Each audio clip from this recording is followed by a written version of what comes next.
The Honorable the President.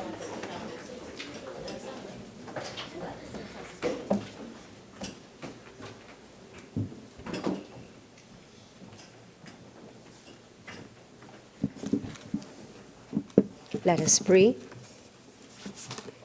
Almighty God, we willingly acknowledge you as a supreme being, most gracious and most merciful.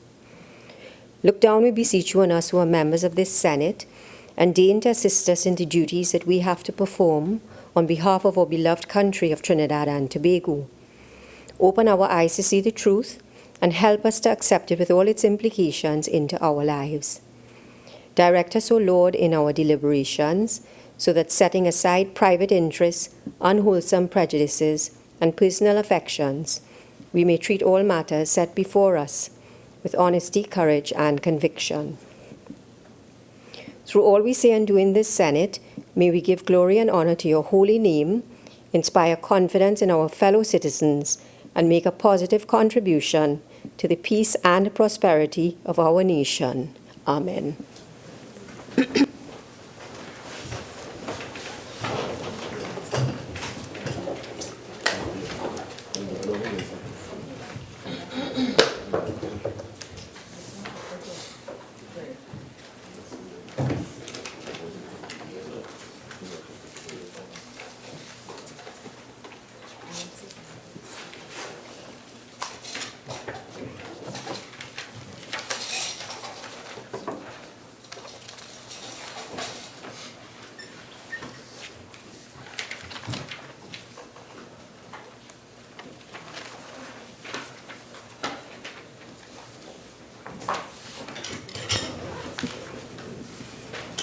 Oath or affirmation.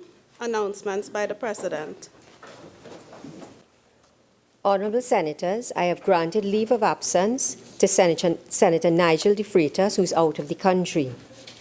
Honourable Senators, I have received the following correspondence from His Excellency the President Anthony Thomas Aquinas Carmona, ORTTSC.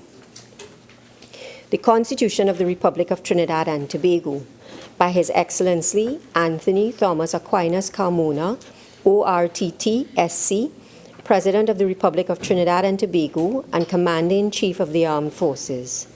To Ms. Alicia Romano. Whereas Senator Nigel de Freitas is incapable of performing his duties as a senator by reason of his absence from Trinidad and Tobago. Now, therefore, I, Anthony Thomas Aquinas Carmona, President as aforesaid, in exercise of the power vested in me by Section 44(1)(a) and Section 44(4)(a) of the Constitution of the Republic of Trinidad and Tobago, do hereby appoint you, Alicia Romano, to be temporarily a member of the Senate with effect from the 23rd of May 2017 and continuing during the absence from Trinidad and Tobago of the said Senator de Freitas.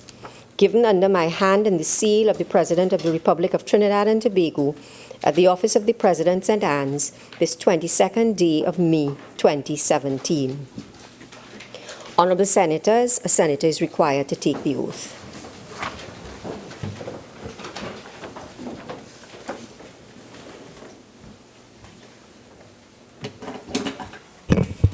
I, Alicia Romano, having been appointed a Member of Parliament, do swear by Almighty God that I will bear true faith and allegiance to Trinidad and Tobago, will uphold the Constitution and the law, and will conscientiously and impartially discharge the responsibilities to the people of Trinidad and Tobago upon which I am about to enter.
Papers. Leader of Government Business. Thank you very much, Madam President. Madam President, I have the honor to lay on the table the following papers as listed on the supplemental order paper in the names of the Minister of Health and the Minister of Finance. The ministerial response to the third report of the Joint Select Committee on Local Authorities, Service Commissions, and Statutory Authorities, including the THA, on an inquiry into the administration and operations of the Southwest Regional Health Authority, SWRHA, in relation to the adequacy of the medical staff and equipment at the San Fernando General Hospital. The audited financial statement of the Deposit Insurance Corporation, the DIC, for the year ended September 30th, 2015. The report of the Auditor General of the Republic of Trinidad and Tobago on the consolidated financial statements of the Trinidad and Tobago Unit Trust Corporation, the UTC, for the year ended December 31st, 2016. And the consolidated audited financial statement of the National Gas Company of Trinidad and Tobago Limited for the financial year ended December 31st, 2016.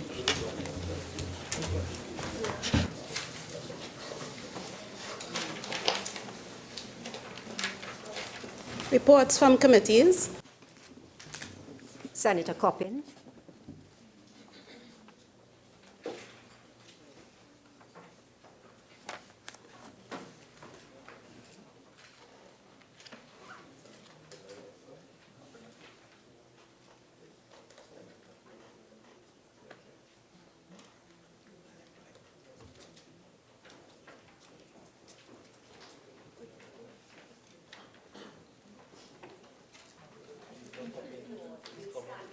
Stand on that item. Senator Samuel. Madam President, I have the honor to present the following report as listed on the order paper in my name. The 7th report of the Public Accounts Committee, 2nd session, 2016-2017.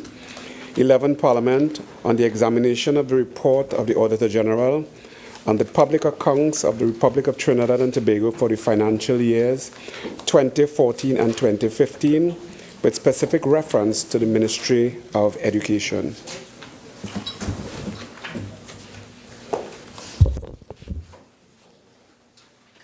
Senator Richards.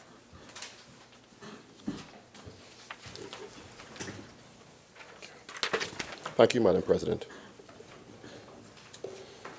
Madam President, I have the honor to present the following report as listed on the order paper in my name. The first report of the Joint Select Committee on National Security, 2nd session 2016-2017, 11th Parliament on the follow-up inquiry into the status of the investigation of the PCA and the TTPS into the events surrounding the Day of Total Policing on March 23, 2015. Also, the second report of the Joint Select Committee on National Security, 2nd session 2016-2017, 11th Parliament on the inquiry into the practice whereby prisoners are granted access to services outside the prison facilities. And thirdly, the second interim report of the Joint Select Committee appointed to consider and report on the Gambling, Gaming and Betting Controls Bill 2016.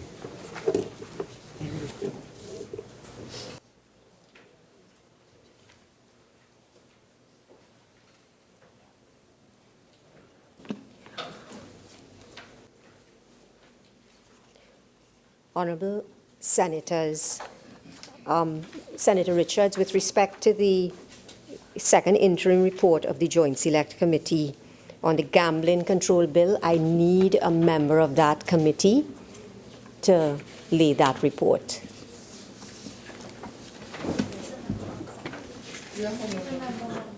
Madam President, I am not. Yes. Senator Richards. Apology accepted. Urgent questions. Senator Mark. Thank you, Madam President. To the Honourable Minister of Education. Having regard to reports of breaches of the tender rules of the Education Facilities Company Limited, EFCL, in the award of contracts to two contractors, what action is being taken to address this matter. Minister of Education. Thank you very much, Madam President. While I am aware of allegations of breaches of the tender rules of EFCL appearing in the Sunday Express of May the 21st, 2017, Madam President, at this stage, the matter can only be treated as allegations in the absence of fact. Madam President, if Senator Mark can provide me with hard facts that are in his possession, I will be very happy to ensure that an investigation is conducted. Thank you very much. Madam President, is the Minister disputing and dismissing those allegations as he has put them that were published and widely circulated in the Sunday Express? Is the Honourable Minister disputing and or dismissing those allegations? Madam President. Minister of Education. Madam President, I think I was quite clear in my response. At this stage, they are only allegations. I have no facts, no evidence, and therefore it can only be treated as allegations. If Senator Mark, and I repeat, can provide me with hard facts, I will be very happy to ensure that an investigation is conducted. Madam President, having regard to what the Minister has indicated to this Honourable Senate, is the Minister then prepared to institute legal action against the Trinidad Express for falsely misleading the nation on this matter? Are you prepared? Senator Mark, Ma'am? you said the question already, and that question does not arise. Next question, Senator Mark.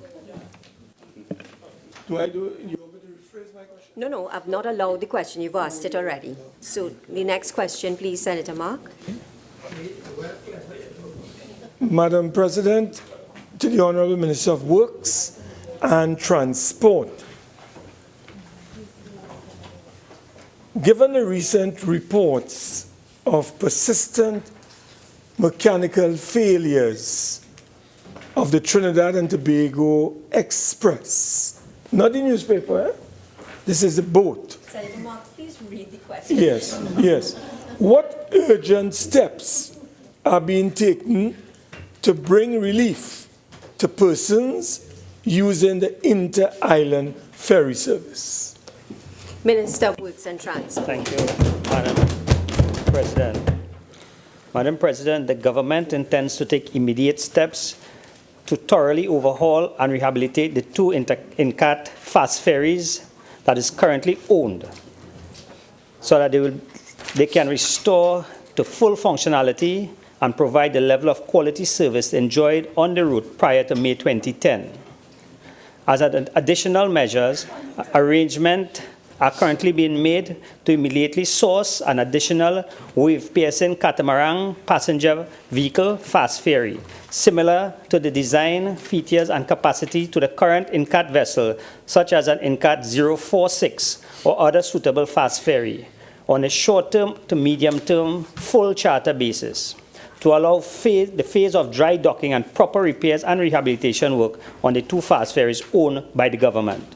Madam President, the government has also put in place the use of the water taxis, which will be provided to the Sea Bridge as and when available. Thank you. Senator Mark. Could the Honourable Minister indicate to this Senate as to the time frame he anticipates the new vessel would take to arrive here in order to deal with this crisis on the Sea Bridge? Minister of Works and Transport. Thank you, Madam President. I've been assured that the process has started, and it will be here in the shortest possible time before these vessels are due to go on dry dock. Thank you. Senator Mark. Yes, Madam President. Is the minister aware that this sea bridge crisis is generating untold damage to the relations between Trinidad and Tobago? And if he's aware, Madam President. That's two questions. If he's aware, and if he's aware. So one question, Senator Mark, please. Oh, I can No, go on? you're only allowed two questions. No, but I can proceed? Well, I'm just telling you that you're asking two questions. So choose out of that for your last question, which question you're going to ask. No, I'm asking the Honorable Minister whether he's aware Yes. of the severe damage that this sea bridge crisis Yes. is generating and causing as it relates to relations between the people of Trinidad and the people of Tobago using that inter-island ferry service. Minister of Works and Transport. Thank you, Madam President. Madam President, I'm not aware of the relationship being damaged. What I'm aware of is that both the people of Trinidad and Tobago are being severely inconvenienced. And at this stage, the government is not happy with the service. And we give the population the assurance that this will be fixed once and for all in the shortest possible time. Thank you. No, Senator. I mean, only two questions. Yeah. Questions on notice. Minister, Leader of Government Business. Madam President, the government is pleased to announce that it will be answering questions 70, 74, 75, and 78, and we ask for a deferral of 2 weeks for question number 71.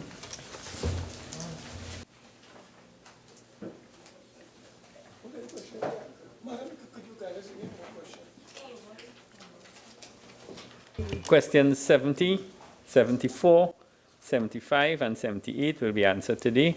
We ask for a deferral of 2 weeks for question number 71.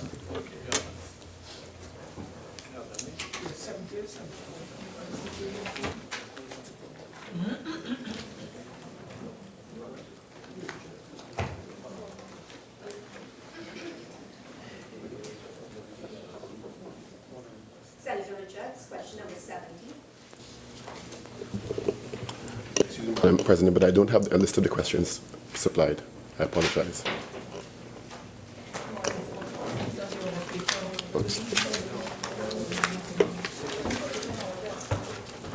It wasn't supplied to our desks.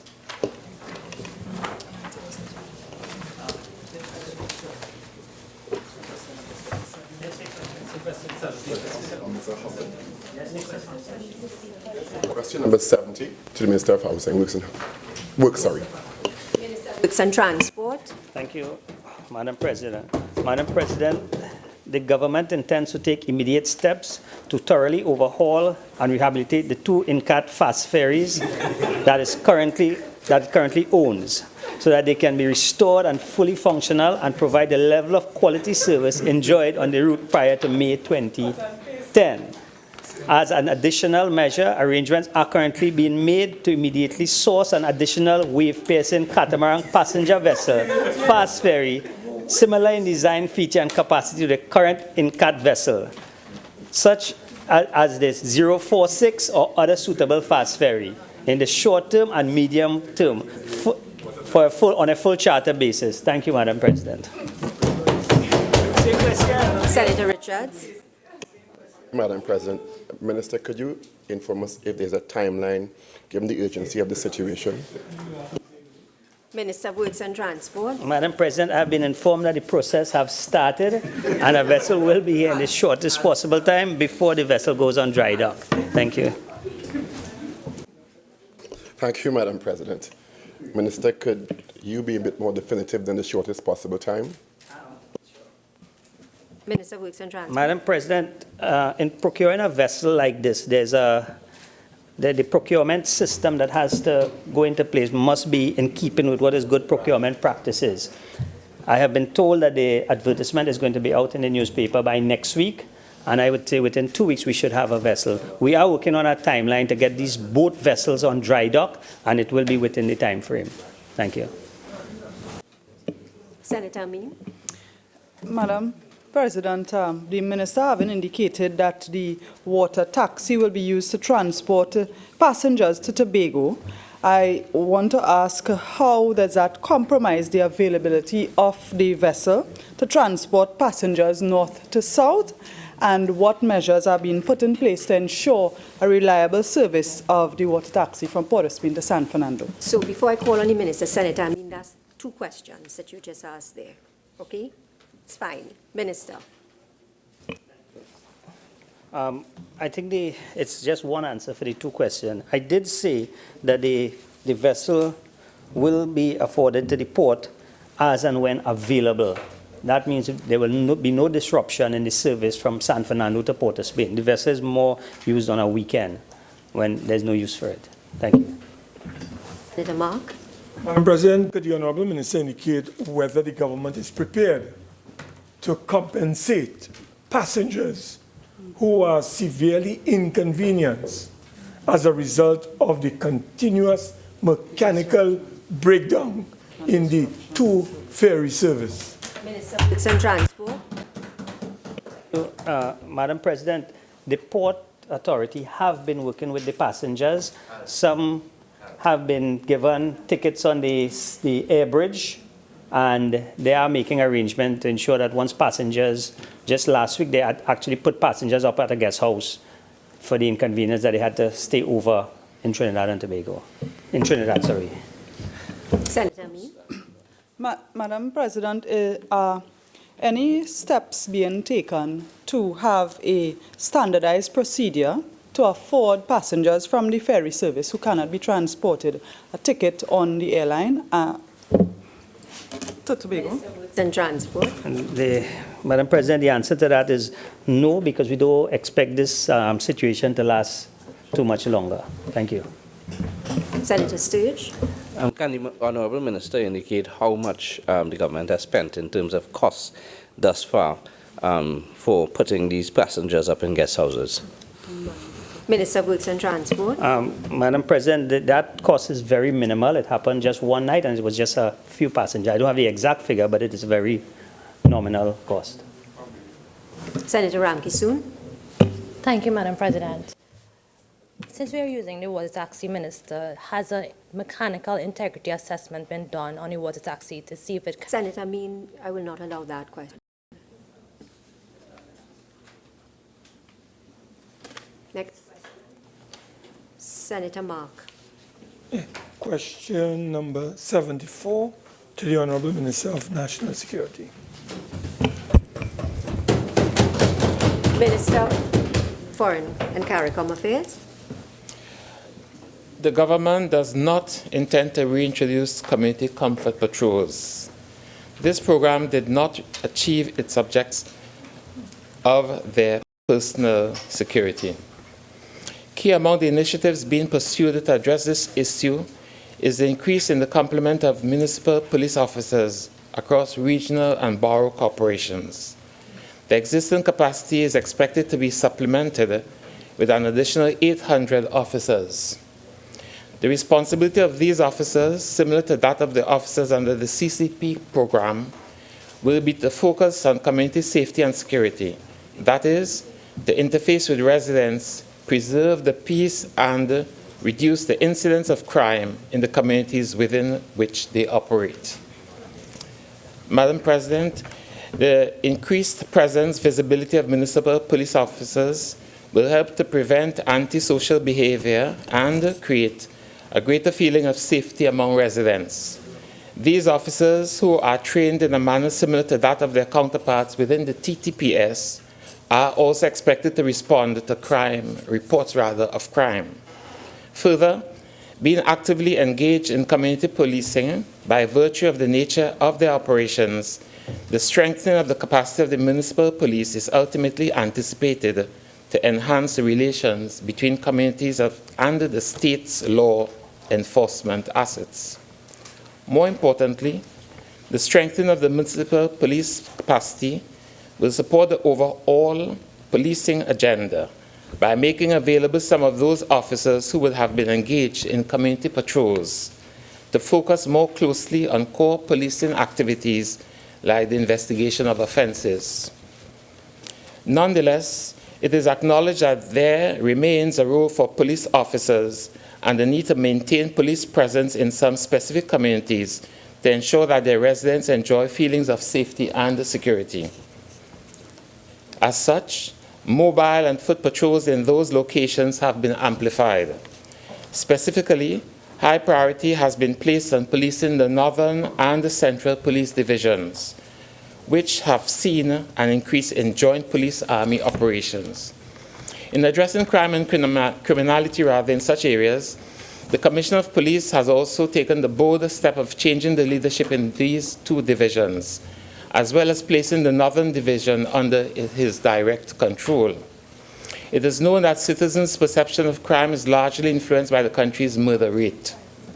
To citizens, or rather to address the issue of the low detection rate for serious crimes in general, the manpower strength of the Homicide Investigative Department of the TTPS has been increased. Moreover, officers attached to this unit have benefited from training in basic and advanced investigative techniques. In addition, support has been given to the overall management of homicide investigations with the introduction of technology software. The cold case unit of the TTPS has also been strengthened with additional investigators to aid in addressing outstanding investigations. Lastly, one of the long-term anti-crime initiatives which is currently being pursued is the establishment of a DNA database. A properly functioning DNA register increases the probability of crime detection as well as the likelihood of the prosecution and conviction of offenders. The Ministry of National Security is well on the way with this initiative, and the work program outlining a timeline for the appointment of a custodian, establishment of a DNA data bank, and the commencement of the operation of the data bank has been developed. To this end, the DNA custodian has already assumed duties.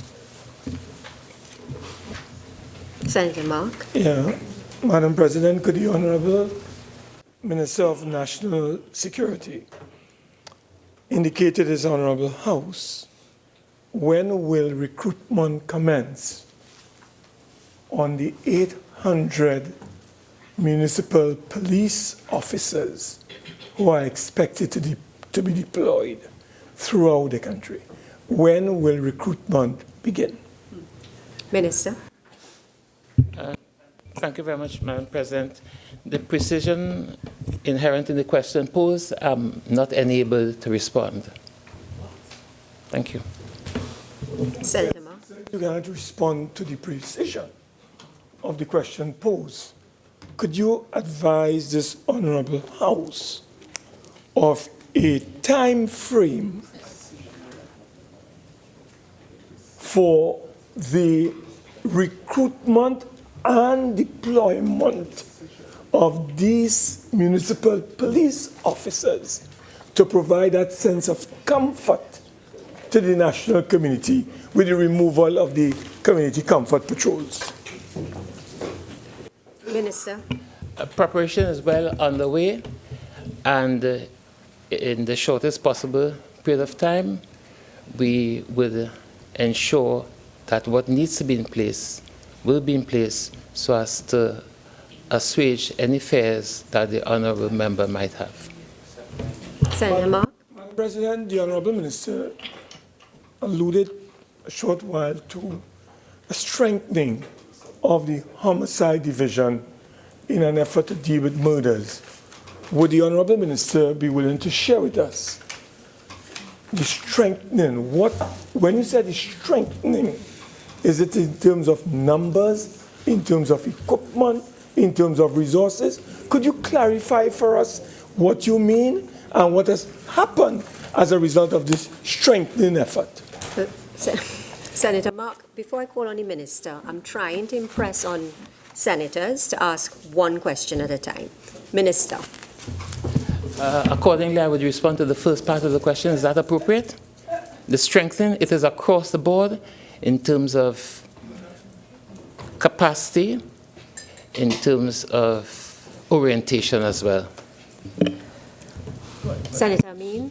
Madam President, the Honourable Minister indicated the hiring of municipal police as part of the solution. And I just want to ask where the funding will be coming from, what head or subhead, because there are no provisions for it in the 2017 fiscal package. Minister. Thank you very much. I am not in a position to respond to that question. Madam President, can that be supplied at a later date or something? Certainly, I would endeavor to ensure that it does come to this honorable House. Thank you. Can I ask my honorable colleague, the cold case unit that you have spoken about, could you advise this honorable House when you said that that unit has been strengthened? Would you want to share with us what you mean by strengthen? Could you share with us? Could you elaborate on strengthen this cold case unit? Minister. Minister. Thank you very much. Most certainly, the strengthening, once again, is across the board in terms of capacity, in terms of orientation and disposition to ensure that the results contemplated are achieved. Senator Mark, I think you have one more supplementary. Yes, thank you very much. Could you share with us, Honorable Minister, whether, for instance, could you share with us whether there has been an increase in the manpower allocated to the cold case unit in order to give it the kind of capacity to make cold cases become warm? Minister. Thank you very much, Madam President. Through you, perhaps it might be inappropriate to seek clarification, but I'm not sure whether I'm seized of what the intention is in terms of a response that is expected. Thank you very much for such clarity. I'm not aware of any increase in numbers. Senator Mark, next question. Thank you, Madam President.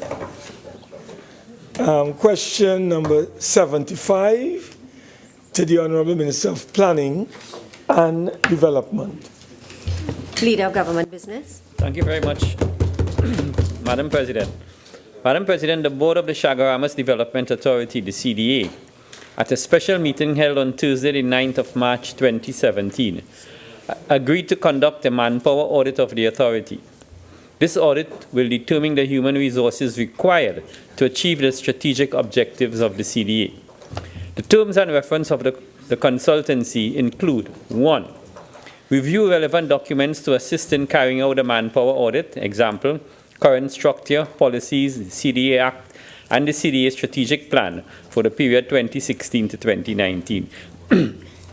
Conduct a critical analysis of the present workforce within the CDA vis-à-vis the core objectives of the CDA as stated in Section 14 of the CDA Act and the approved strategic plan for the period 2016 to 2019. 3. Conduct a gap analysis of the core objectives and the present CDA workforce structure. Produce a statement of gaps identified in the gap analysis indicating any risks or negatives in CDA continuing with its present structure. 5. Investigate as part of the gap staff recruitment and selection procedures and determine whether job profiles are correct. 6. Produce a report in draft of the above items with included draft recommendations to close the gaps identified in the gap analysis referenced above. 7. Produce and submit a final report with a recommended workforce structure that will allow the CDA to achieve its objectives in keeping with the CDA Act and the strategic plan. And 8. Design a cost-effective structure available for implementation that will achieve the strategic objectives of the authority.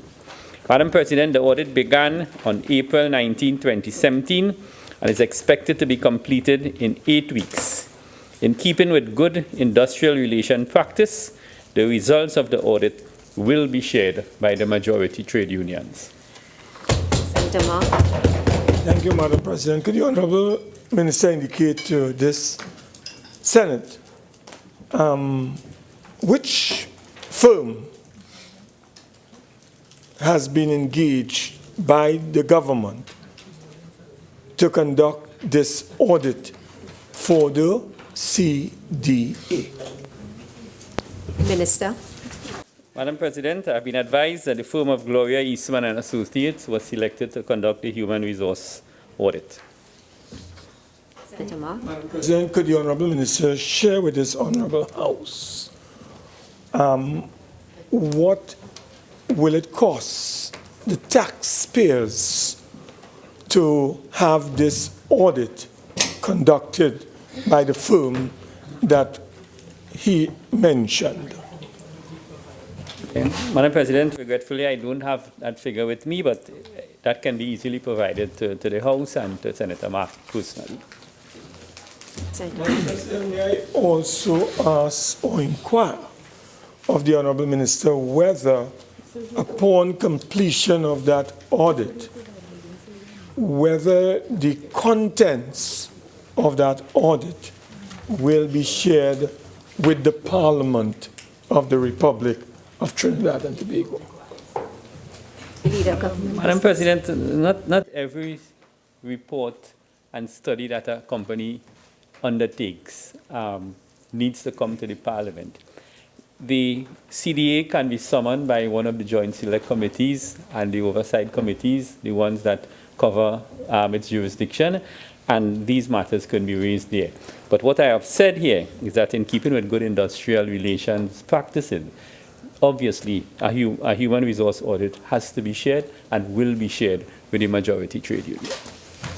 Madam President, seeing that the Honourable Minister has indicated that one of the aims of this audit is to look at the workforce of the CDA, would the Honourable Minister indicate to us whether there is a clear intention to have the workforce of the CDA ultimately rationalized? Minister. Madam President, the former Prime Minister of Trinidad and Tobago, Mr. Patrick Manning, had a favorite saying, which is to say, hurry dog eats raw meat. And let's not jump ahead of ourselves. We are conducting a manpower audit. Obviously, the audit will come up with recommendations. It will analyze the structure of the company. Look at, if you see 6 out of these 8 points on the terms of reference was to speaking about gap analysis. If the gaps are identified, how these gaps will be closed in order to have an efficiently run organization in keeping with the CDA Act. Senator Ma, next question. Question number 78 to the Honourable Minister of National Security. Minister of Foreign and CARICOM Affairs. Thank you very much, Madam President. Members, the Trinidad and Tobago Police Service, through the Police Service Academy Induction Training Program, offers training to recruits with respect to treating with mentally ill persons. This is facilitated through the administration of the Behavioral Sciences course, which contains 17 modules on a number of contemporary societal and ethical topics. Specifically, module number 15 covers dealing with mentally ill and special needs individuals. It should also be noted that Standing Order number 33 of the TTPS defines who is considered to be a mentally ill individual, as well as a person designated to deal with such individuals. It also provides guidelines for the handling of mentally ill persons who have breached the law and have been detained into police custody, and dictates the process to be adopted by police officers for such.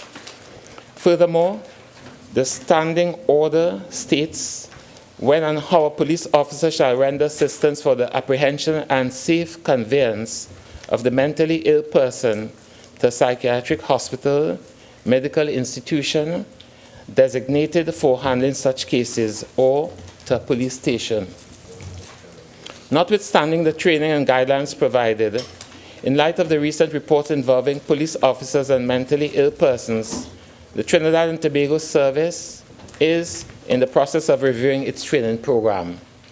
The Police Academy has instituted course and program committees to explore possible additional training courses and the programs that could be offered to police officers and stakeholders by the Academy.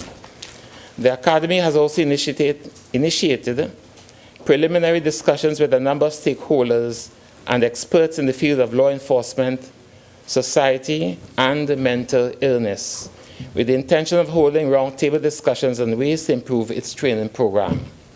Among the priority areas to design is design of a course to be offered as developmental training to the members of the Trinidad and Tobago Police Service and other stakeholders to better equip them with knowledge of appropriate and effective standards and procedures for interacting with mentally ill and other vulnerable persons in society.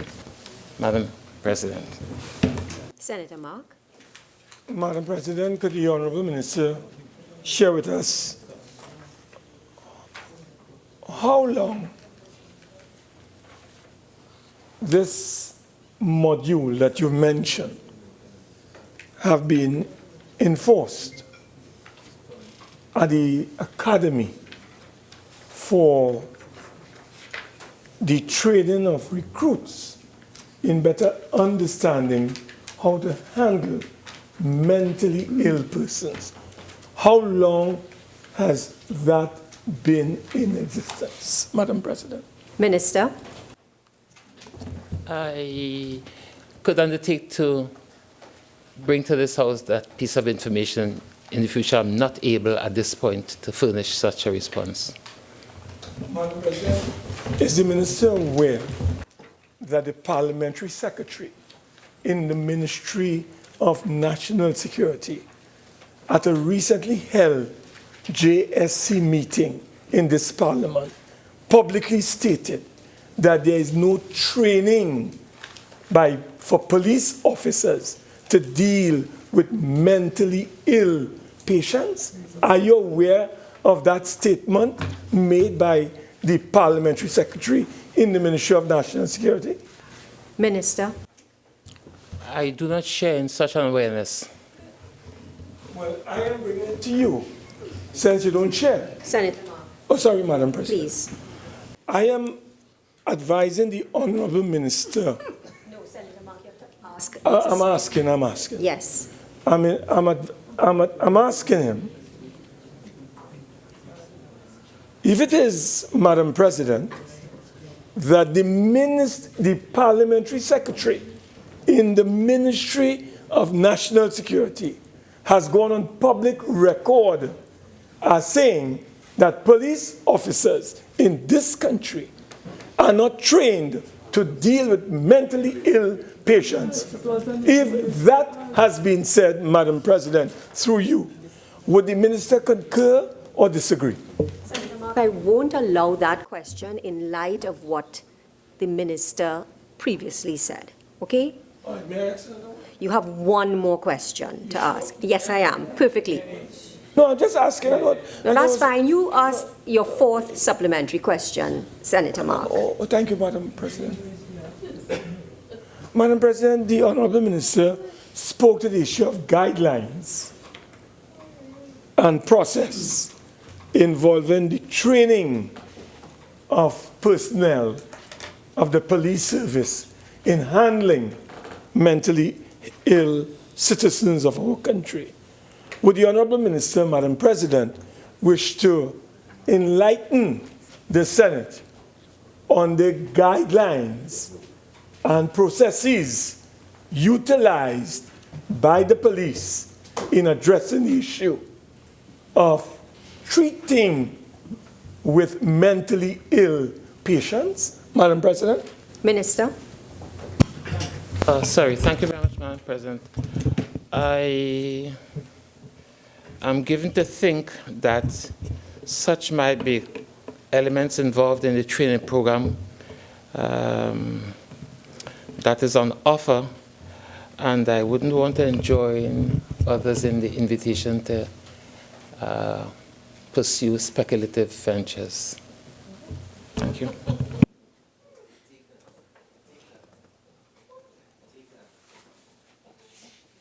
Continue. Madam President, if I may, through you. I think we need help. With reference to the deferral of question number 71 to the Minister of Planning and Development, may I request you consider the application of Standing Order 2715. Honourable Senators, I will comply with Standing Order 2715.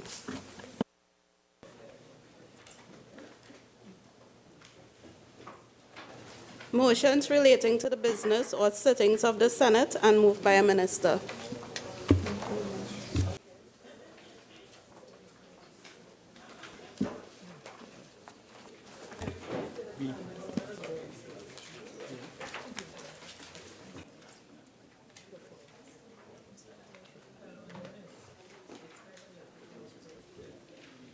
Request for leave to move the adjournment of the Senate on definite matters of urgent public importance. Senator Mark. Thank you very much, Madam President.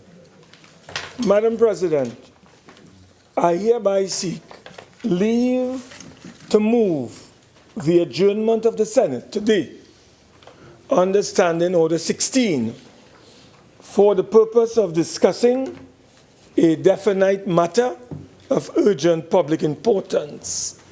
That is, the failure of the government to address the continuous collapsing of the sea bridge between Trinidad and Tobago. The matter is definite because it relates explicitly to the continuous interrupted sailings by both the T&T Express and the T&T Spirit. The matter is urgent because the interrupted sailings are occurring more frequently, and this disrupts the daily routine of many citizens who traverse between Trinidad and Tobago on a regular basis. Additionally, these interruptions negatively impact small businesses and the local tourism industry. The matter is of public importance because the increasing number of disruptions significantly hampers the ability of citizens to freely traverse our twin island nation as enshrined in Section 4G of the Constitution. I so move, Madam President. Honourable Senators, I have considered the motion as presented by the Senator, and I am not satisfied that this matter as presented qualifies to be raised as a definite matter of urgent public importance. I will ask Honourable Senators to note that we have dealt with this issue in urgent questions and in questions on notice today.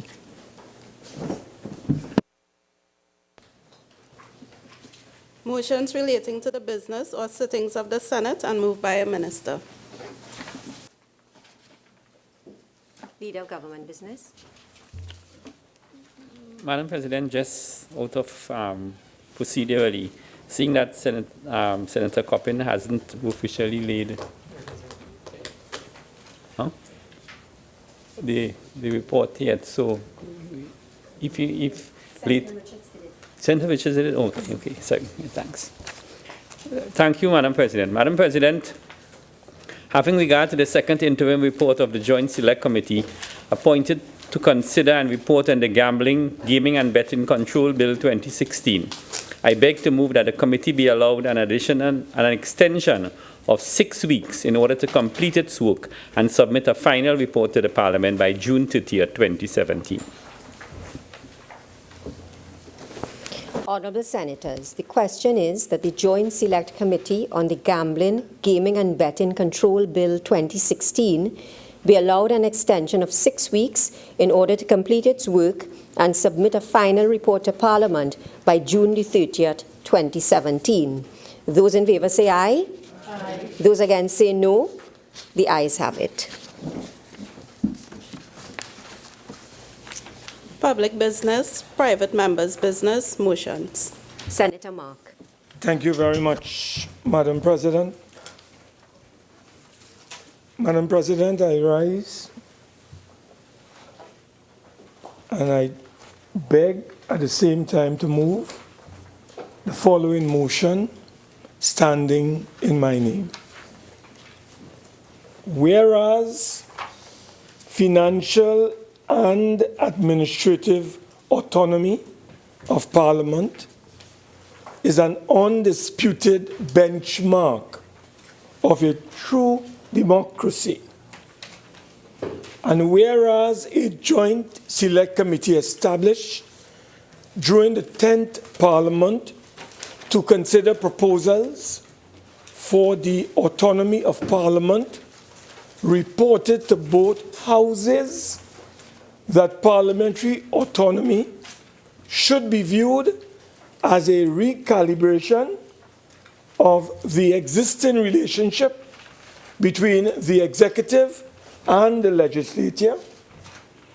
And whereas the government, in adopting the 2015 manifesto of the People's National Movement as its official policy framework, confirmed its commitment to the principles of parliamentary autonomy, be it resolved that a joint select committee of Parliament be established to consider and report within 3 months on a legislative formula for parliamentary autonomy in Trinidad and Tobago. Madam President, 55 years ago, because we celebrate our 55th anniversary of independence on the 31st of August, 2017, the framers of our Constitution, which I hold in my hand, recognized the importance of the principle of the separation of powers. And in the Constitution, Madam President, it is clearly enunciated that there are essentially 3 organs or arms of the state, namely the executive, led by the Prime Minister and his cabinet.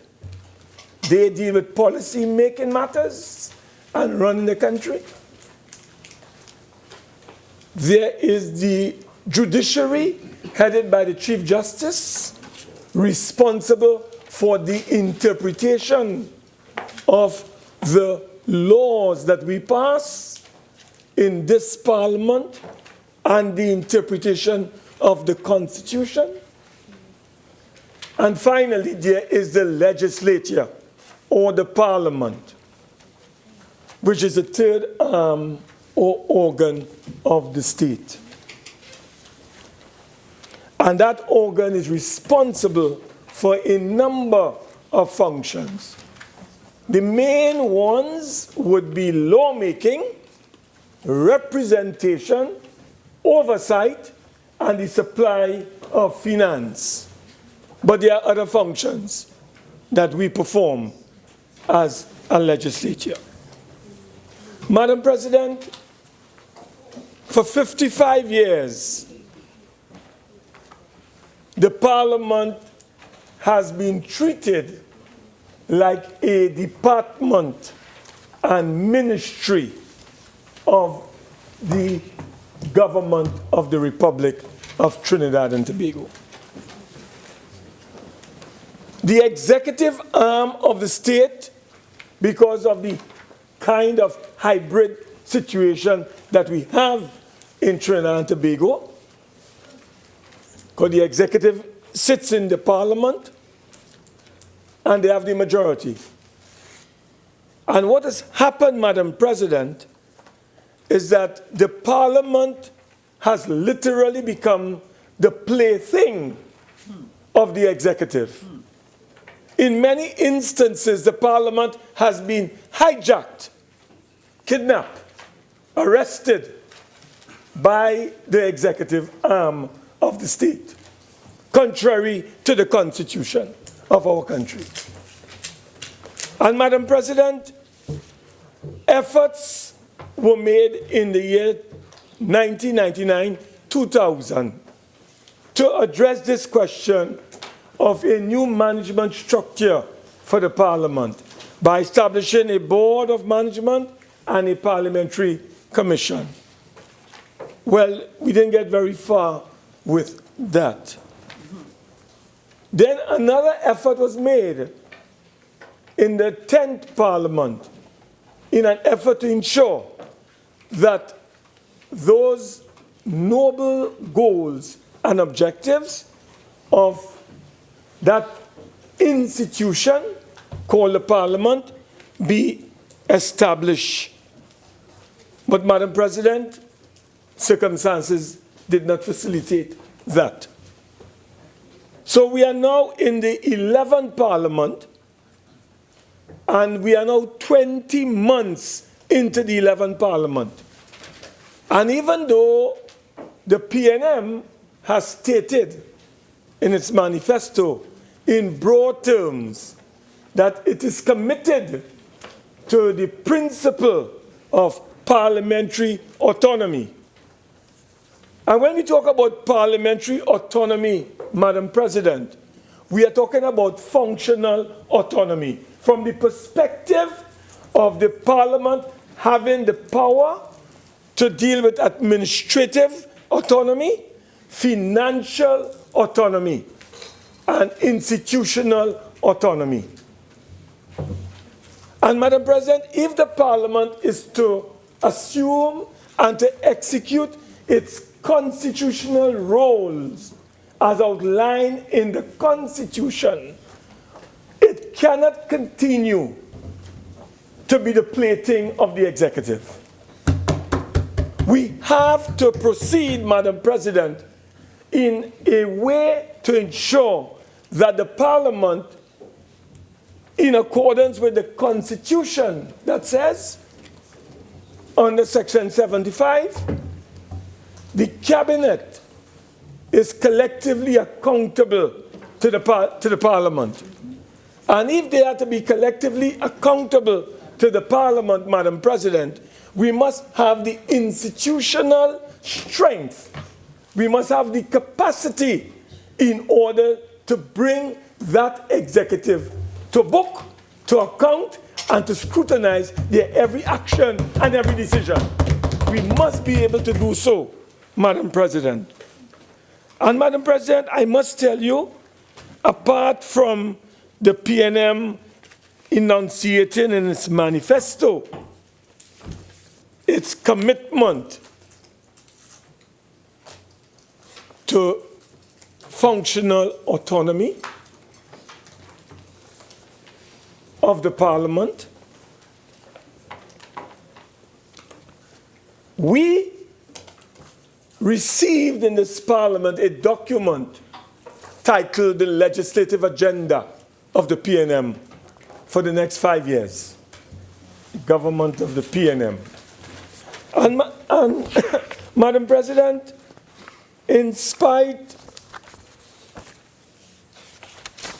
of what one may have read in the PNM manifesto, what was made absolutely clear in the legislative agenda was the PNM government's commitment to what is called on page 3, the Houses of Parliament Services Authority Bill. So the PNM committed itself to honoring, executing the Houses of Parliament Services Authority Bill. That was a bill that was tabled in the Parliament and referred to a joint select committee dealing with the whole issue of an independent parliament, establishing parliamentary independence, having the ability to recruit your own staff, having the power, Madam President, to employ your own staff. That is when we talk about administrative autonomy, Madam President. We are saying that that organization that enjoys administrative autonomy must be able to employ its own staff, determine their wages and salaries, have their whole framework for human resource management. As an example, Madam President, that is what we are talking about when we refer to administrative autonomy for the Parliament. It also means, Madam President, that we must not depend on the cabinet of this country to give us the green light for any member of Parliament to travel to a parliamentary conference. That is unacceptable. And we learned recently there was a decision by this government and this cabinet to deny a member of the Parliament the right to travel to an overseas conference. That is what we learned. I'm just telling you that is what I am not calling names, Madam President. That is not my business.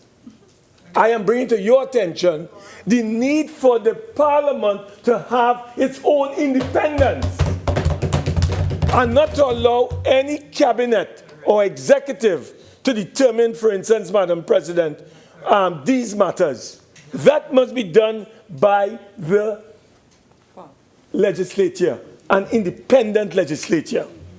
That is what I'm talking about, Madam President. Madam President, what is even more important to take note of as I proceed is the total support we have for this legislation and the total support we have for the concept of functional autonomy for the Parliament from an administrative, financial, institutional perspective. Madam President, this is not the first time this matter is being championed. This is not the first time that we are debating this matter. Madam President, it was debated in this very House, in this very Senate, on the 28th of June 2016. So this is the second time we are debating this matter, and we cannot come to a conclusion to send this matter to a joint select committee so that this matter could be addressed once and for all. So for the second time, we are debating this matter of parliamentary autonomy. And Madam President, when I spoke to the issue of it being in the PNM manifesto, my good friend, my honorable friend, who is here with us today, thank God, the leader of government business, when he spoke on this matter on the 28th of the 6th month, 2016, I want to quote what my honorable friend said. This is why I thought today's debate was going to be a short debate. I thought that the honorable leader of government business would have spoken after I spoke, one other person from the independent bench, and maybe another person, and that would have been the end of the matter, and we move forward with our joint select committee. But I'm told by the leader of government business that there are other speakers involved in this matter. So that means to say that we are not going to conclude a matter that they have already committed themselves to agreeing to. And I want to quote what the honorable member said. Madam President, on page 15 of the Hansard record, hear what was said by the Honorable Franklin Kahn. Senator Mark rightfully said, and he knows that I always like to walk with my book and he lifts it up. That's the PNM book, the manifesto. And, Madam President, he goes on to say, we, that is the PNM, are committed to implementing most, if not all, of the promises that were made here. I will just take the opportunity to read the third whereas. And he talks about the PNM. That is, whereas the government, in adopting the 2015 manifesto of the People's National Movement as its official policy framework, confirmed its commitment to the principles of parliamentary autonomy. End of quote. Madam President, I just want to go on record. Hear what the Honorable Minister said. I just want to go on record and say officially, this is an official position of the PNM, Madam President, that Senator Mark is pushing against an open door.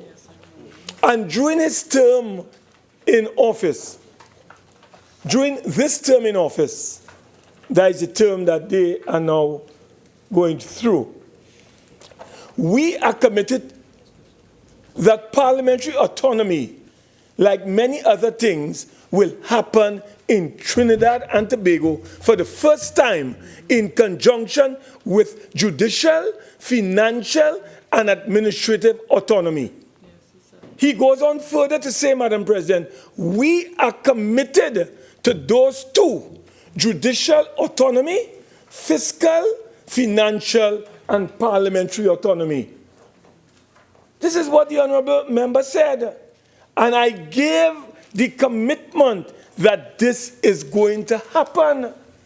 So I don't understand what the Honourable Member is going to say when he rises to speak, if he's going contrary to what he has committed himself to doing. Madam President, that there's a commitment on the part of the leader of government business and the PNM towards parliamentary autonomy or functional autonomy or parliamentary independence. So, Madam President, I read this into the record to let you know that this issue of parliamentary autonomy and functional autonomy is not something that we discuss overnight. Madam President, this has been going on, as I said, since independence with the separation of powers. But for some strange reason, we haven't come to grips with the principle and to translate that principle into legislative action so that there can be an insulation between the executive arm of the state and the legislative arm of the state. Madam President, when we talk about functional autonomy, we are saying, Madam President, the Public Service Commission should not be responsible for appointing our staff to work in the Parliament. How can the Public Service Commission be appointing our staff to work in the Parliament? It means that the same way how they could appoint, they could disappoint. And they can move our public officers who are here out of this place at any time on a promotional basis. What will happen to our institutional memory and knowledge? It will go. You think Parliament is a picnic or a tea party? It's a special skill, a special art. It takes years and years and years to develop that art and skill and training. So these people, Madam President, need to be in the Parliament, and there needs to be a system of mobility with the appropriate remuneration as rewards to give these people incentives and inspiration and motivation to remain within the bowels or the bosom of the Parliament. So we are saying that the Public Service Commission should have no role to play in the appointment of our staff.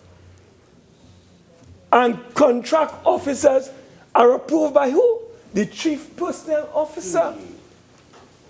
Madam President, in any modern parliament, be it the United Kingdom, be it Australia, be it Kenya, be it Uganda, as examples, Madam President, the staff, Madam President, is appointed by the members of parliament that form what is called a parliamentary commission. And the chairman of the parliamentary commission is the Speaker of the House. And that Speaker heads the parliamentary commission. And they appoint people, and they reward people, and they discipline people. Because we must be in charge of our own affairs. We must have the ability, Madam President, when we talk about parliamentary autonomy and parliamentary independence, to have our own budget. We must be able to determine our own budget. And once we determine that the Minister of Finance has no authority to remove one line or one full stop or one comma from that document when we submit it to him, that is the power of a parliament. But you know, Madam President, what goes on? The parliament is treated like the Ministry of Public Administration. The parliament is treated as the Ministry of Foreign and CARICOM Affairs. We have to submit our estimates to the Minister of Finance. The Minister of Finance can cut and chop whatever he wants from our estimates. And we are treated like any other government agency and government department. How can that be fair? No civilized country, no civilized parliament operates, Madam President, on that basis. None. Madam President, I want to tell you, when we talk about an independent parliament, let me tell you what goes on in a country called Kenya and Uganda. They have the power. The parliament has the power to amend budgets. We have the power to amend a budget in this country. The government brings a budget here. We go through a facade, literally, a charade. And after that, the ayes have it. You have no power to amend a budget, Madam President. We have no power to elect our speaker. That is a power that is in the Ugandan parliament. In those parliaments, the members of parliament meet and they elect their speaker. You don't have the governing party announcing who will be their member and the ayes have it because they have the majority. No. In those countries, a speaker or a presiding officer, allowances and salaries constitute a direct charge on the consolidated fund, as the Auditor General does, as the President does. You know who pays our speaker and our presiding officer? Money from the Ministry of Finance. It's not a direct charge on the consolidated fund. These are elements when you're talking about an independent parliament. That is something you look at, Madam President. Madam President, we in Kenya, Madam President, and in Uganda, the parliament have the power to prorogue and call parliament into session. Not the Prime Minister. The Prime Minister of Trinidad and Tobago has the power to advise the President when to prorogue parliament. In Kenya and Uganda, it is the member of parliament that determine, Madam President, when the parliament is going to prorogue. And when the parliament is to be dissolved, it's not the Prime Minister determining that, or the President. The parliament of those countries have the power, Madam President, to determine these things. That is the strength of a powerful parliament. To determine when a parliament will be dissolved and to determine when a parliament will go into prorogation, Madam President. You know what they do in Uganda and Kenya? Every cabinet minister appointment is approved by the Kenyan Parliament. Every cabinet member appointment is approved by the Kenyan Parliament and Ugandan Parliament. That is the power of a parliament, not a prime minister using patronage to appoint people and then using patronage as a weapon to tell you fall in line or not to fall in line. No. And in those countries, Madam President, may I tell you, members of parliament are properly rewarded. I want to say, Madam President, democracy is a very expensive matter. You don't have people in those parliament getting peanuts. You get a proper salary. You get a proper system of rewards. You work full time, around the clock, Madam President. That is what a proper parliament does. Madam President, you know what in Uganda and Kenya the parliaments do? They appoint judicial officers. Judicial officers are appointed in Uganda and Kenya by the parliament. That is the power of a solid parliament. That's the power you have. You don't have to go to the United States, Madam President, to learn from that model. We have it in Uganda and we have it in Kenya.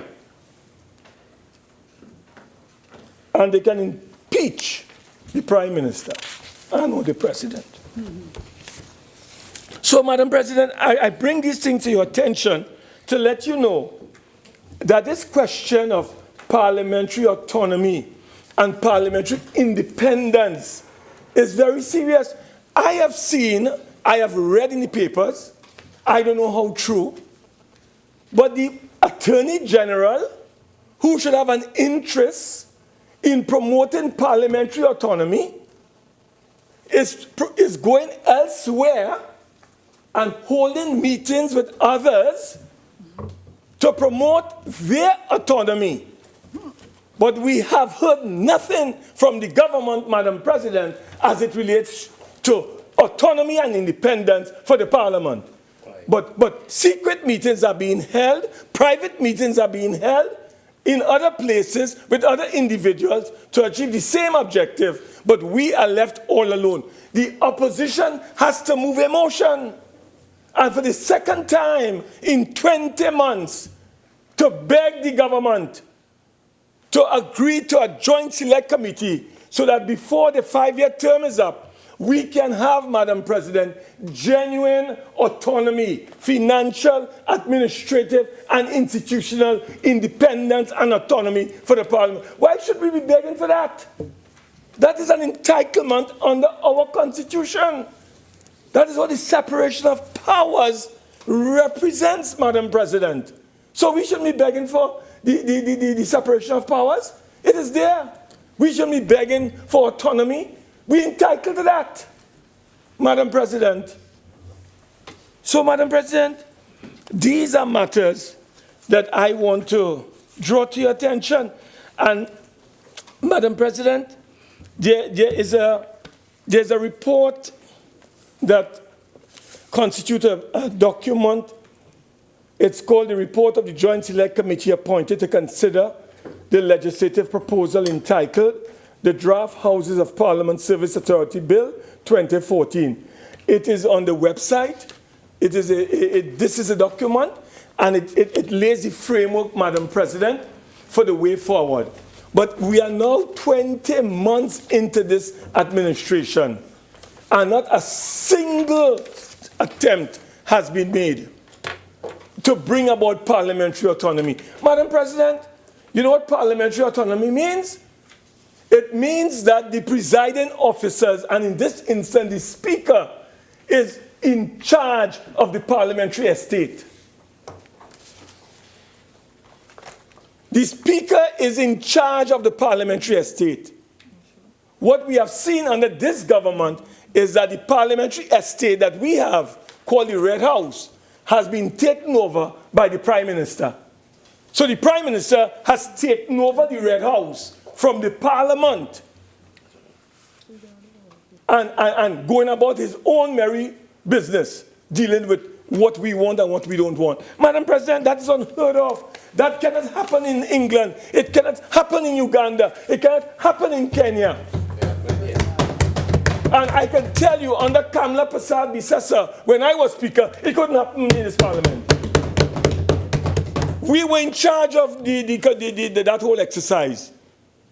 But now we see that the Prime Minister has taken charge of the whole construction process, and we are just waiting on Massa to determine where we go from here. Madam President, that can't be fair. Madam President, there's a book, a doctoral thesis prepared by a chap called Mr. John Johnson. He's now Dr. John Johnson. It's called Parliamentary Independence in Uganda and Kenya between 1962 and 2008. And this tells you, Madam President, you know, how the Parliament of Kenya was able to get their members, even though they belonged to KANU, which was the Arap Moi party. He took over from Kenyatta, Madam President. How he got his own members, a fellow called Aringo, he was the MP. He got members from KANU, who was in the government, to link up with the opposition and all other parties to push through a parliamentary agenda to give Kenya independence in terms of parliament vis-a-vis the executive. It is here in this document, Madam President. In Uganda, they have something is called the Administration of Parliament Act of 1997, Madam President. And Madam President, wherever you go, where you read, you see the indicators of parliamentary independence. And we don't have it here.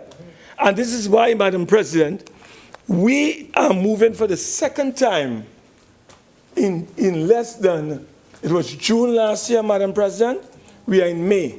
So in less than a year, we are raising for the second time. And Madam President, if the government wishes to stretch this thing out so that the Parliament will go into recess, and then it will prorogue, and it will collapse as a result, I want to serve notice on the leader of government business that I'm bringing it back next year. We will bring it back next year, and every year we will be bringing it back until we are there and they are here, and we will bring about parliamentary autonomy in Trinidad and Tobago. That is what will happen. Madam President, it seems to me, Madam President, it seems to me that the only time we get accountability and transparency and good governance in this country is when the opposition is in government. The standing orders were changed in both houses of parliament under who? Partnership. The partnership. The standing orders were changed. And Madam President, had the partnership been given another term, right now we would have had parliamentary autonomy in this country. So why is the government of Trinidad and Tobago afraid of parliamentary autonomy? Why is the PNM afraid of parliamentary independence? Why does the PNM, and why do they not want to give, Madam President, the Parliament the right to have its power to administrate its own affairs? Why do they want not to give the Parliament the power to determine its own finances and to determine its own rules and procedures, Madam President? What is the PNM afraid of? So all we are asking, Madam President, is a simple thing. We are saying, Madam President, that the time has arrived when this Parliament must take the decision, Madam President, to do the following things.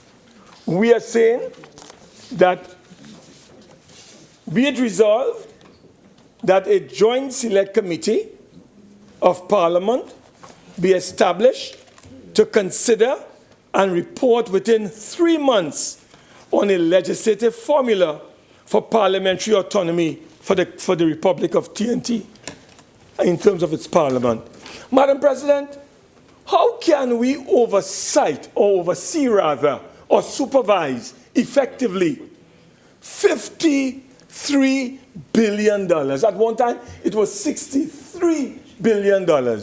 How can we do this effectively if half of our MPs are part-time? And we have been exploited every day here. Our labor is being exploited here. Where's the Minister of Labour? I think we need a trade union to come in here and represent us. You understand? We better call for Roger. We better call for the OWTU. Yeah, because Madam President, we operate, we have 14 joint select committees in this parliament. 14.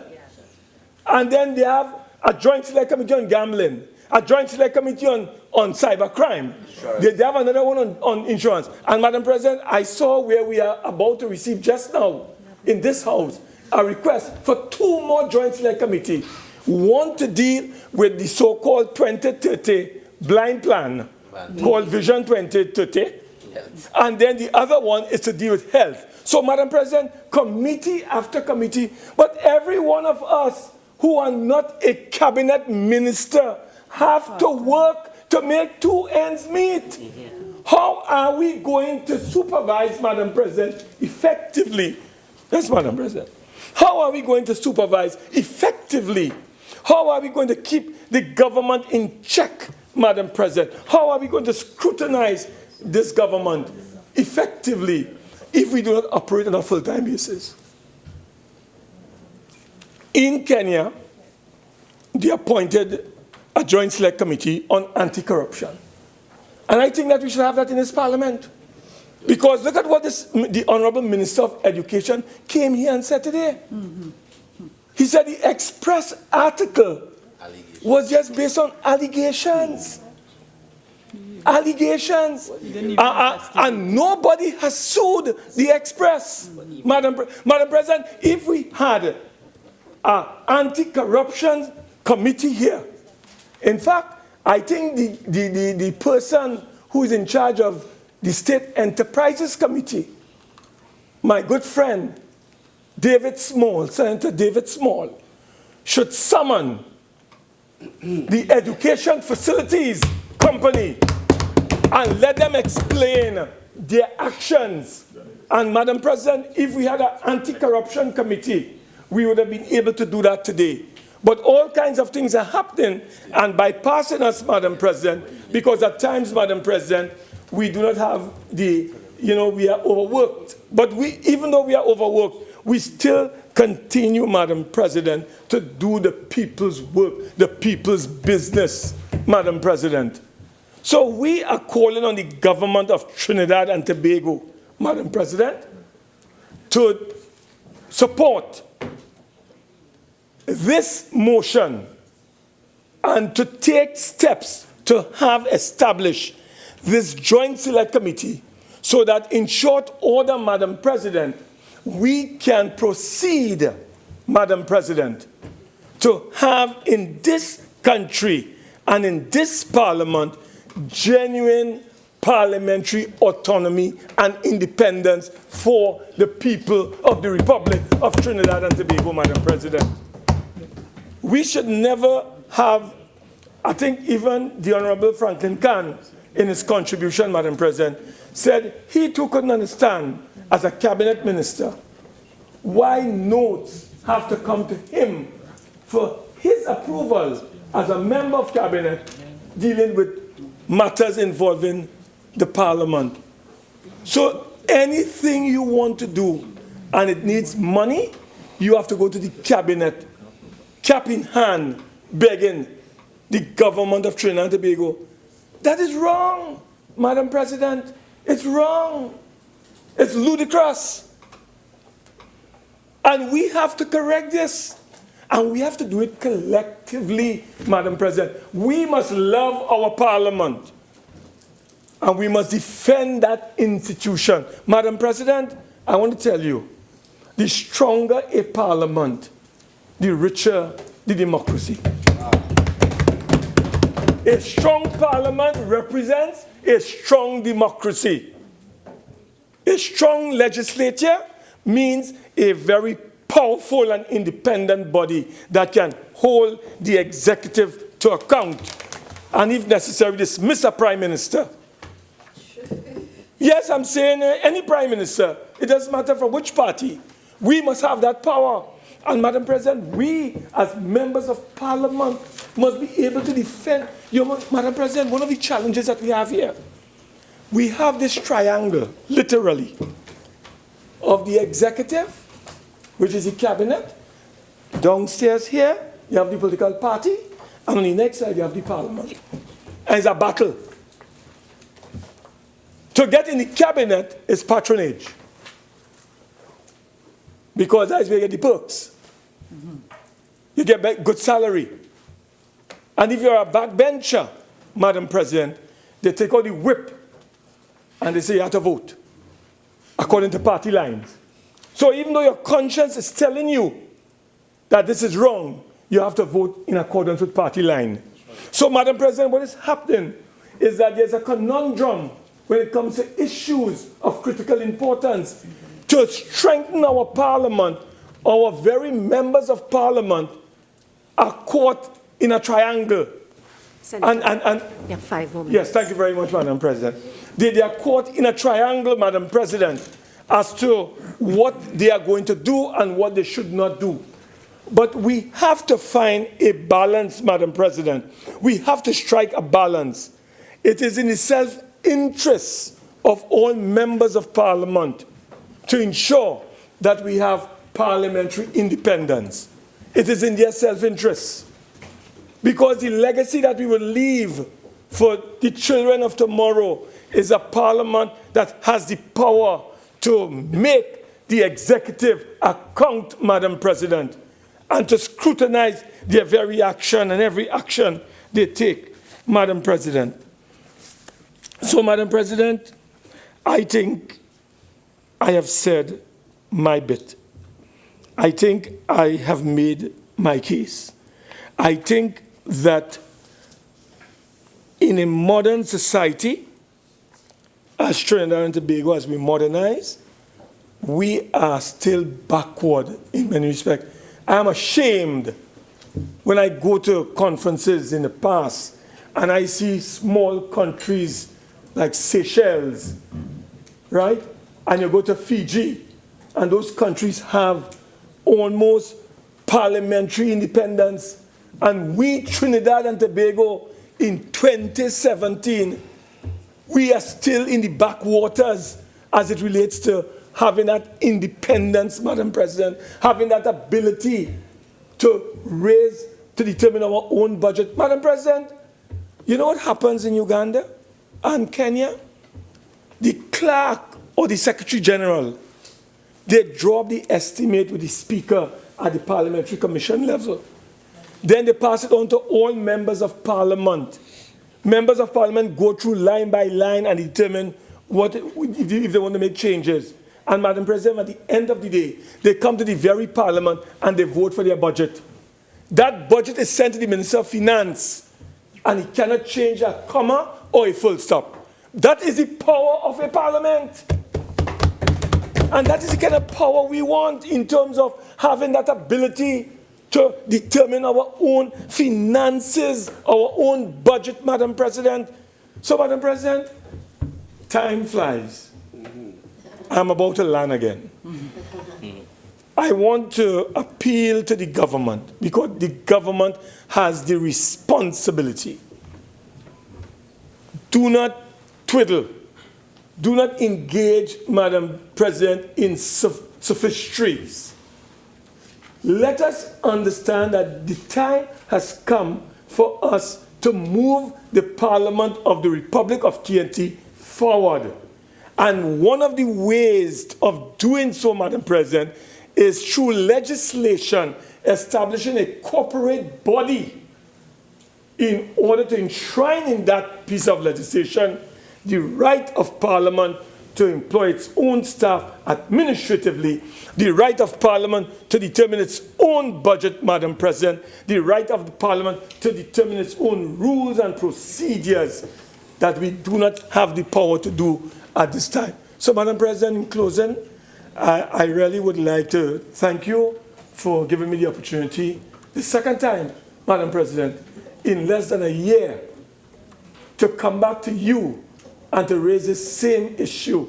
I hope the Honorable Leader of Government Business wouldn't want to hear my voice a third time, because I am coming back, Madam President, a third time if I don't get the support of the government. I thank you very, very much, and I beg to move. Someone needs to second the motion. Madam President, I beg to second the motion by Senator Mark and reserve my right to speak at a later stage. The motion has been seconded by Senator Amin. Honourable Senators, I will now propose the question for debate. The question is, whereas financial and administrative autonomy of Parliament is an undisputed benchmark of a true democracy, and whereas a joint select committee established during the 10th Parliament to consider proposals for the autonomy of a Parliament reported to both houses that parliamentary autonomy should be viewed as a recalibration of the existing relationship between the executive and the legislature. And whereas the government, in adopting the 2015 manifesto of the People's National Movement as its official policy framework, confirmed its commitment to the principles of parliamentary autonomy, be it resolved that a joint select committee of Parliament be established to consider and report within 3 months on a legislative formula for parliamentary autonomy in Trinidad and Tobago. Minister of Trade and Industry. Thank you very much, Madam President. And let me start by saying and complimenting Senator Wade Mark on the topic that he has brought to the Parliament. This is a very, very interesting debate. I found he sounded a little bit adversarial, and I felt that there was no need for that, because this is something that we all want to talk about. And this is something that we want to move towards, but with a very, very careful approach. So I'm happy to be part of the discussion. I think there are many of us in this Parliament who wish to add their voices to this. And at the same time, I'm going to say that I don't think that it is something that should be rushed to a joint select committee and to be handled 1-1-1, chop, chop, chop, and be sent to the joint select committee. As I said, I think that there are many people in here who would want to speak to this matter. It's a very wide debate, and indeed, Senator Mark was so right. It takes us even across to this whole question of a full-time, part-time member of Parliament in terms of the myriad of responsibilities and the depth of responsibility which we have. And this is the reason why most people would want to speak on this matter. But there's something I want to correct very early and to read into the records, and that is that this government, two things, is not afraid of parliamentary autonomy. The other thing I want to make clear is that you said that in our manifesto, we spoke of our commitment to parliamentary autonomy.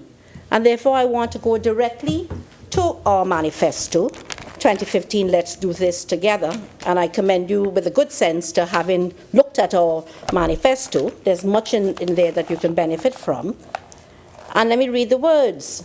It says, providing the judiciary and Parliament with the authority to manage their approved appropriations, including their own procurement for goods, services, and capital expenditure consistent with the overarching procurement legislation and accountability to Parliament. Those were the words.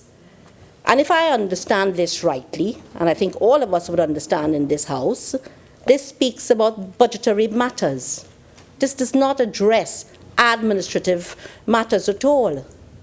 And when you speak to the doctrine or the maxim of parliamentary autonomy, you're right. You said it is about absolute functional autonomy, and the operative word there is absolute. What we addressed in here are budgetary matters, not administrative matters.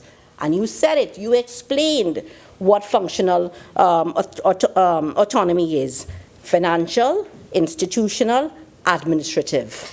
and this spoke to budgetary. So the government did not, by virtue, I'm not saying that we're not concerned about parliamentary autonomy, and we don't want to have discussions on that, and we don't want to move towards a very modernized parliament. I'm not saying that.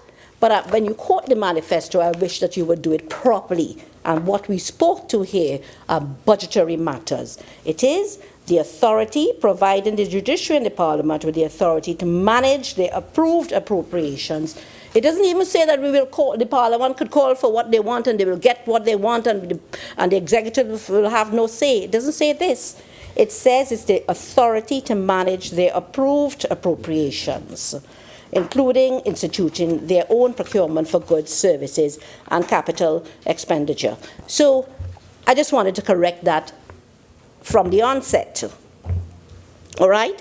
And he went on to talk about the legislative agenda that the AG may have, which the AG would have committed himself to.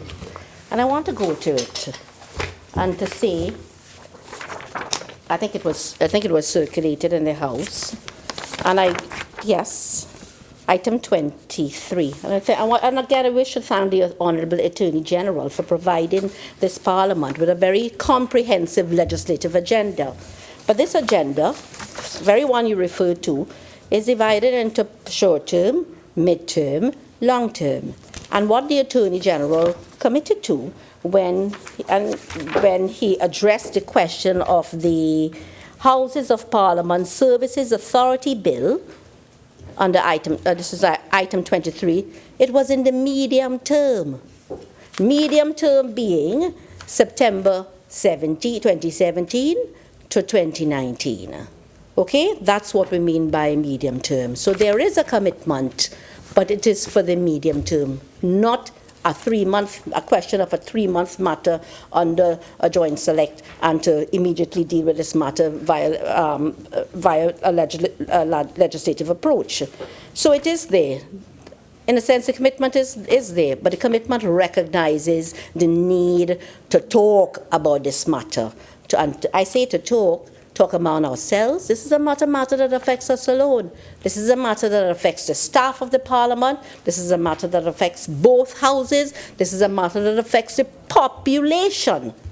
Because when you spoke about democracy, when you talk about democracy, you immediately think elections, population. We are put here by the population to govern, to make laws, and it's part of the construct of the separation of powers.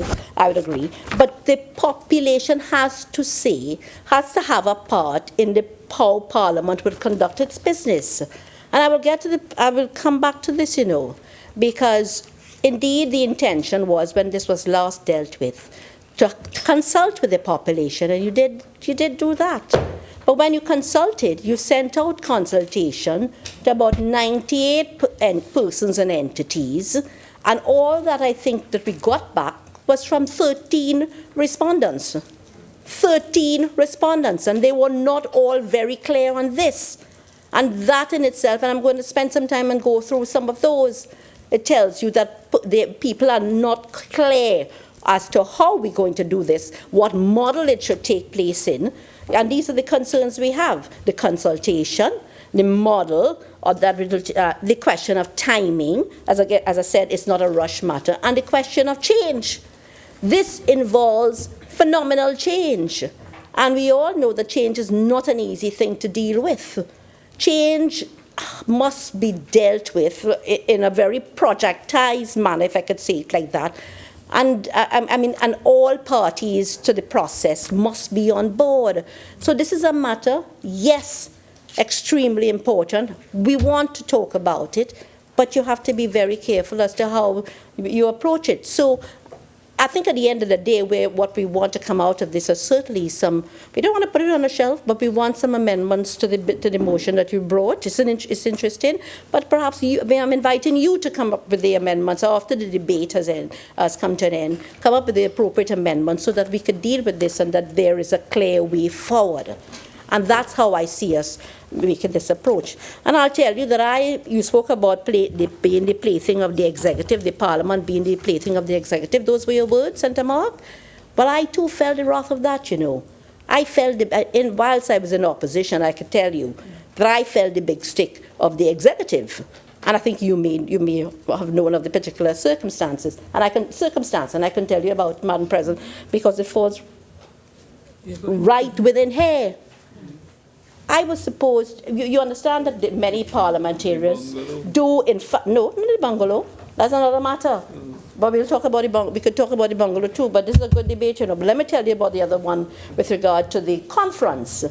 You know that many of us have the opportunity to represent the Parliament, and these are such good experiences in terms of speaking or attending Commonwealth conferences, parliamentary women conferences, and so on, and some other wider topics.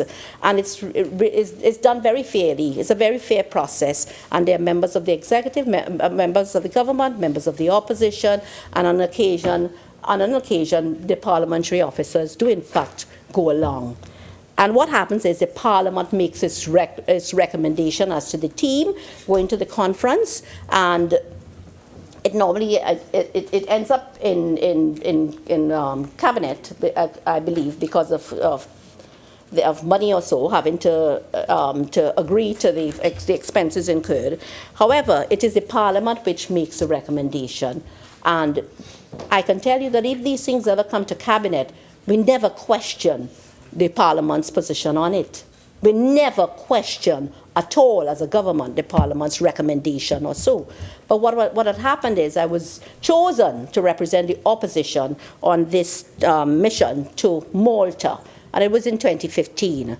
Now, Malta is not Barbados, but I could tell you if you offered me a Barbados trip as against a Malta trip, I'm taking the Barbados, because that's just me.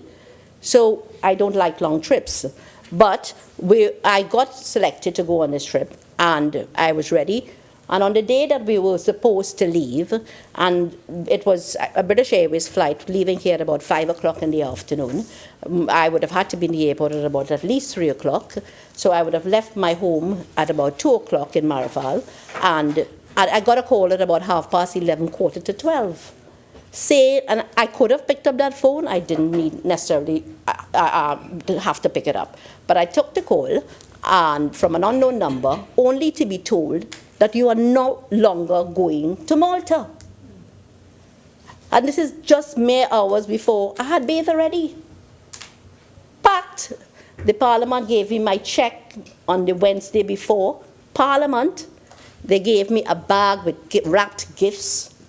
I did my research. I got a brief on what I was going to, on the nature of the conference I was going to, and I was stopped. So then I asked to speak to I tried to reach the speaker about this matter, and I was told that I could not I couldn't speak to the speaker. Who was the speaker? Oh? Who was the speaker? Well, I need not say who was the speaker, but this was an occasion in 2015. I couldn't have a conversation with the speaker. And when I probed a little deeper as to where is this coming from, I was told that the Prime Minister said that I was not to go. This was the same executive big stick that Senator Mark was speaking about. So I felt it, and it was wrong. And there's a cost attached to it. And the cost is not only financial, it's diplomatic. Because we would have said that Trinidad and Tobago would have been represented by whoever, and at short notice we would have had to say, well, the honourable member is not coming anymore. And then there were costs. I don't know if the Parliament ever got back the full cost of the ticket, and it's an expensive ticket. So there are costs all around. So the executive arm playing. You spoke of the words hijacking and so on. I know about it. And we have to fix these things. We have to be treated with greater respect. Yeah. This must not happen again. I unpack my clothes, and for me it's no big thing, you know, because as I said, trips don't mean anything to me. I would have loved to have gone to Grenada or Barbados or St. Lucia, but sending me to Malta, it wasn't a big thing to me. But it was very, very disrespectful on the part of the government to do that. And that's what we have to fix. So, Senator Mark, we're here, and in discussing this debate further, I want to thank the Parliament Because in doing my research, this is not a topic that I was very familiar with, and you might be very familiar with it, sir, but Senator Mark, but many of the people in here are new. So I did some research, and as to where we are in the parliament, and I want to thank the members of staff of the Parliament for the work that has been done in terms of the modernization. And indeed, Senator Mark was part of that as well, in terms of the modernization of this very Parliament. And again, you spoke about the standing orders, which were modernized and updated, and I thank you for that. You were part of it. We were part of the team as well, so that there's been great progress. I am happy to be part of this institution.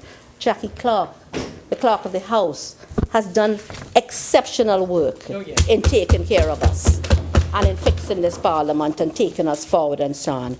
So I had a look at the strategic plan of the Parliament, this Parliament 2013-2018. And it really did speak to the vision and the mission of the Parliament, where we see ourselves going, and the kind of strategic objectives which we hope to have. And at the end of it, it spoke to an implementation roadmap. And again, an implementation roadmap is indeed absolutely necessary if you are to attain parliamentary autonomy. But it cannot be done in 3 months by a joint select committee. It cannot be done without going to the population. It cannot be done without listening to their concerns and addressing it and constructing your model to suit yourself, to suit your country. All of us are different. All countries are different, Senator Mark. All of us are at different levels in terms of the kind of parliamentary construct which we have. And you spoke about Kenya, and I'll speak to France and Canada, who indeed have, I believe, both have absolute parliamentary autonomy. But there are so many others, African states and others, that are far behind developing countries as against developed states, people with different construct of their parliaments. The UK and the Scottish parliaments would be certainly different, having to pay regard to Trinidad and Tobago with all our construct and so on. So it's not a fly-by-night thing at all. But I want to say that I'm very impressed with the recommendations in the strategic plan of the Parliament, with objectives on building parliamentary autonomy in terms of institutional capacity, the legislative process being another strategic objective, and therefore involving constructing a platform for the legislative process. Then, of course, another objective of executive oversight in plenary sessions, in committees, and the whole question of representation and outreach, because you can't talk about a huge, massive change in the way we do things in the Parliament without discussing the whole question of communicating with the public and the constituent parts of Parliament, all of our constituents. They can't be left out of it at all. So again, as I say, very, very, very important, but we have to be careful about our approach. And I'm going to invite you again, I see, to make your amendments to this motion. I'm not dismissing it altogether, but you have to amend because of the concerns that we have in terms of timing and so on. So, yes, we're saying yes, parliamentary autonomy, but I'm also saying it's not so easy to achieve this absolute autonomy which you speak of. And that's what you're speaking of, the Parliament being fully autonomous. And so I looked in my research at a report by the Association of Secretary Generals of Parliament in 1998. As far back as then, many parliaments are having continual discussions on the matter for a definition of autonomy in a context. And it speaks to, on the one hand, non-dependence and non-subordination of assemblies in relation to the executive. So very clear, absolute. In all states, the principle of the autonomy of Parliament is formally recognized in the constitutional text dealing with the separation of powers, and the general trend is to make this principle increasingly effective in practice. So I think that's where all states want to go. And I got that. It was done by Michel Couder in the Principle of Parliamentary Autonomy, Constitutional and Parliamentary Information, number 176, 1998. And so I'm saying, yes, and you spoke about what our Constitution provides for the executive, the judiciary, and the legislature. You gave the definitions. The legislature actually articulating voters' preferences and into policies and laws. The executive making the policies and implementing policies, laws, and decisions of the people passed by Parliament. And the judiciary, of course, interpreting the law.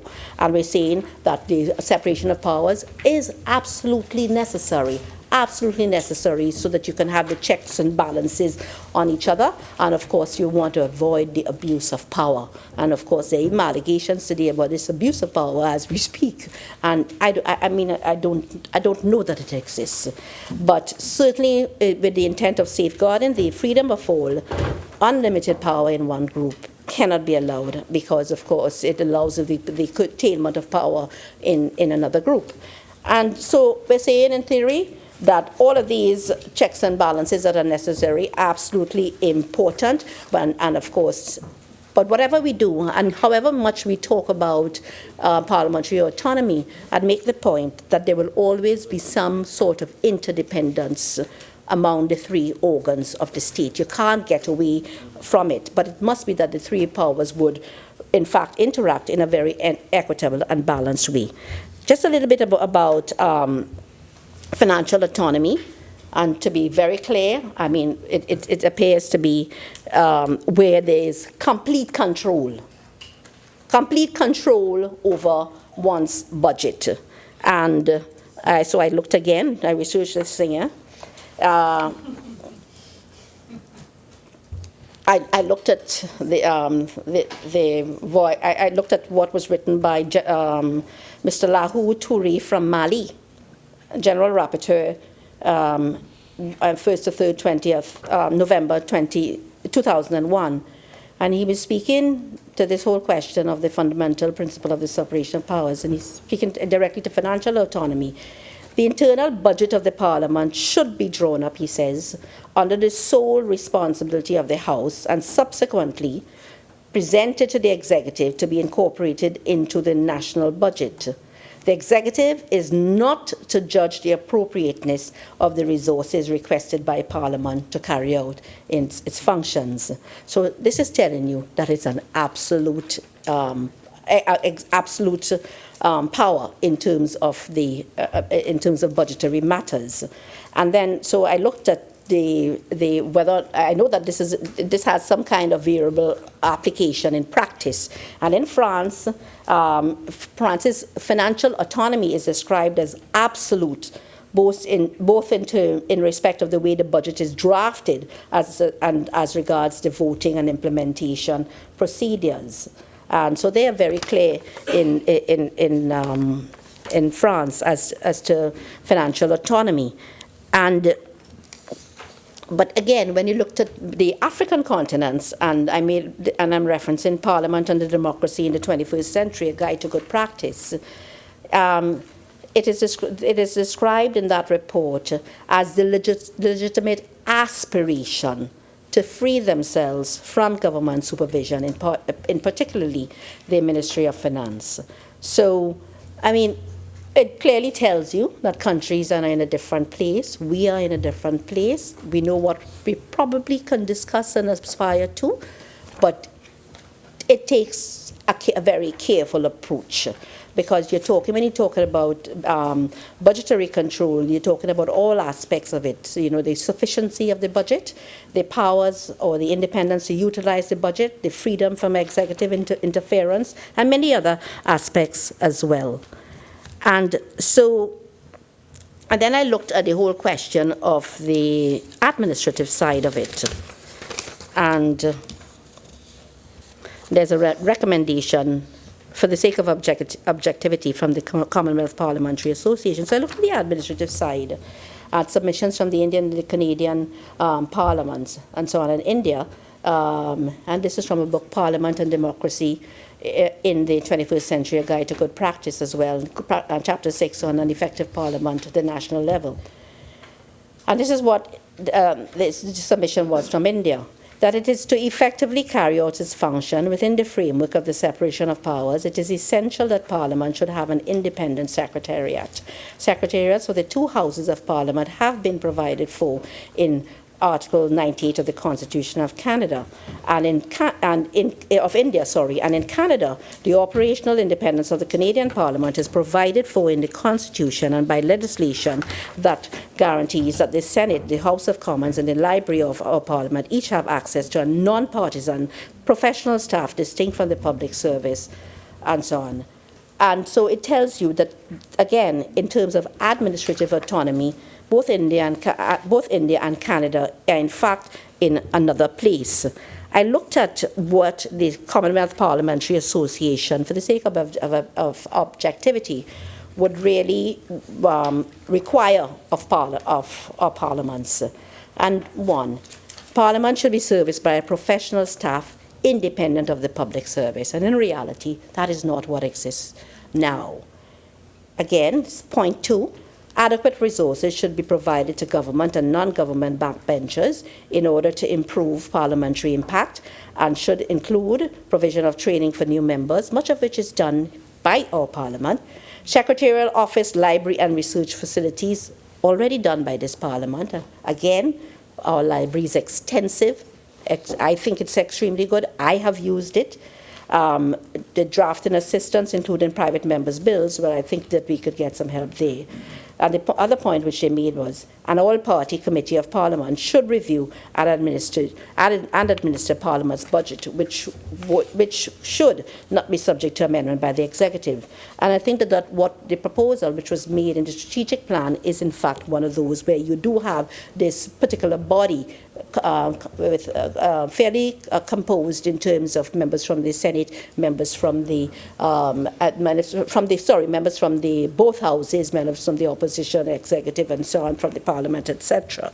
So we see where where we want to go. But in order to do so, I looked at where we were, and as I told you, I had a look at the strategic plan, and they spoke about this management, so-called management board, or the other, which will be concerned with a myriad of activities, including the making of bylaws,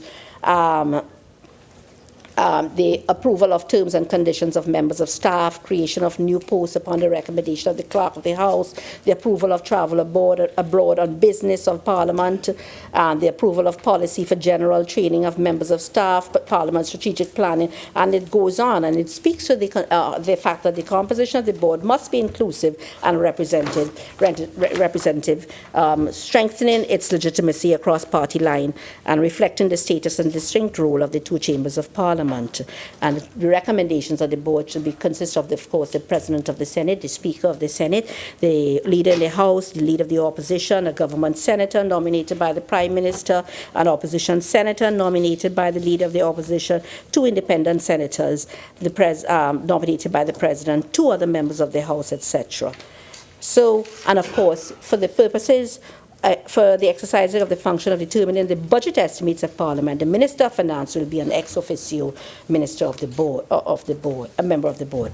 So it tells me, Madam President, that we're on our way in terms of the fact that many of these things we have already achieved, and I think the Parliament has a good sense of where we're going with this, and so that there's much to discuss among ourselves. But I could go on to talk about the case of the developing countries and the parliamentary autonomy around the world, and I'm not going to go there because I want to go to the whole question of consultation. So it is that during the fifth session, 2014-2015 of the 10th Parliament, there was in fact done for us a pre-policy towards an independent Parliament, ensuring Parliament's functional autonomy. And I have it here. I think it may have been circulated to all of us, or everyone should have read this. And it was developed in 2014, and I think it would have been formulated by Mr. Patterson, who had been brought here by the Parliament, and I think the Joint Select Committee then had agreed on this pre-policy, right? So what had happened, and the form of this, this paper, it spoke to parliamentary reform and the strategic approach, the independence of Parliament, the reasons for full autonomy, and it went back into the history of 2003 with a discussion from the heads of government of the Commonwealth, subsequent work by the Commonwealth Parliamentary Association, and it spoke to the question of consultation as well. And it spoke directly about this, about the dismantling and the replacing the existing public service model with an independent, non-partisan House of Parliament Service Authority, which is not a bad idea, as I've already said. This new body corporate, which many countries have in fact adopted. So this paper was sent out, and I went back, Madam President, and I looked to see what kind of responses we got from the population on this pre-policy paper which was put out. So I go to the Express newspaper newspaper, stakeholders not convinced it's necessary. But I'm looking for the date, Madam President. Permit me to give this to you as soon as I'm finished. I don't want to hold myself up. I'm sure that I have it, but in printing the actual page, it's not showing up. But I looked at it, and the headline was, stakeholders not convinced it's necessary. And I'm saying to you, if this is such an important matter, why are we then ignoring the stakeholders and moving straight to the Joint Select Committee to finalize this matter in a very short time? I'm saying that this says to us that the conversation with the population must be restarted. And I'm telling you that out of the 98 persons and committees and organs that this paper was referred to, only 13 responded. And that should give you an indication of that you need to go back out there and consult again. It was not thorough enough, and the 13 members that we have, it didn't even include a response from any union. So therefore, it can't be a good sample. It cannot be a good sample for us to move ahead with this huge process of change in the way we do business in the Parliament.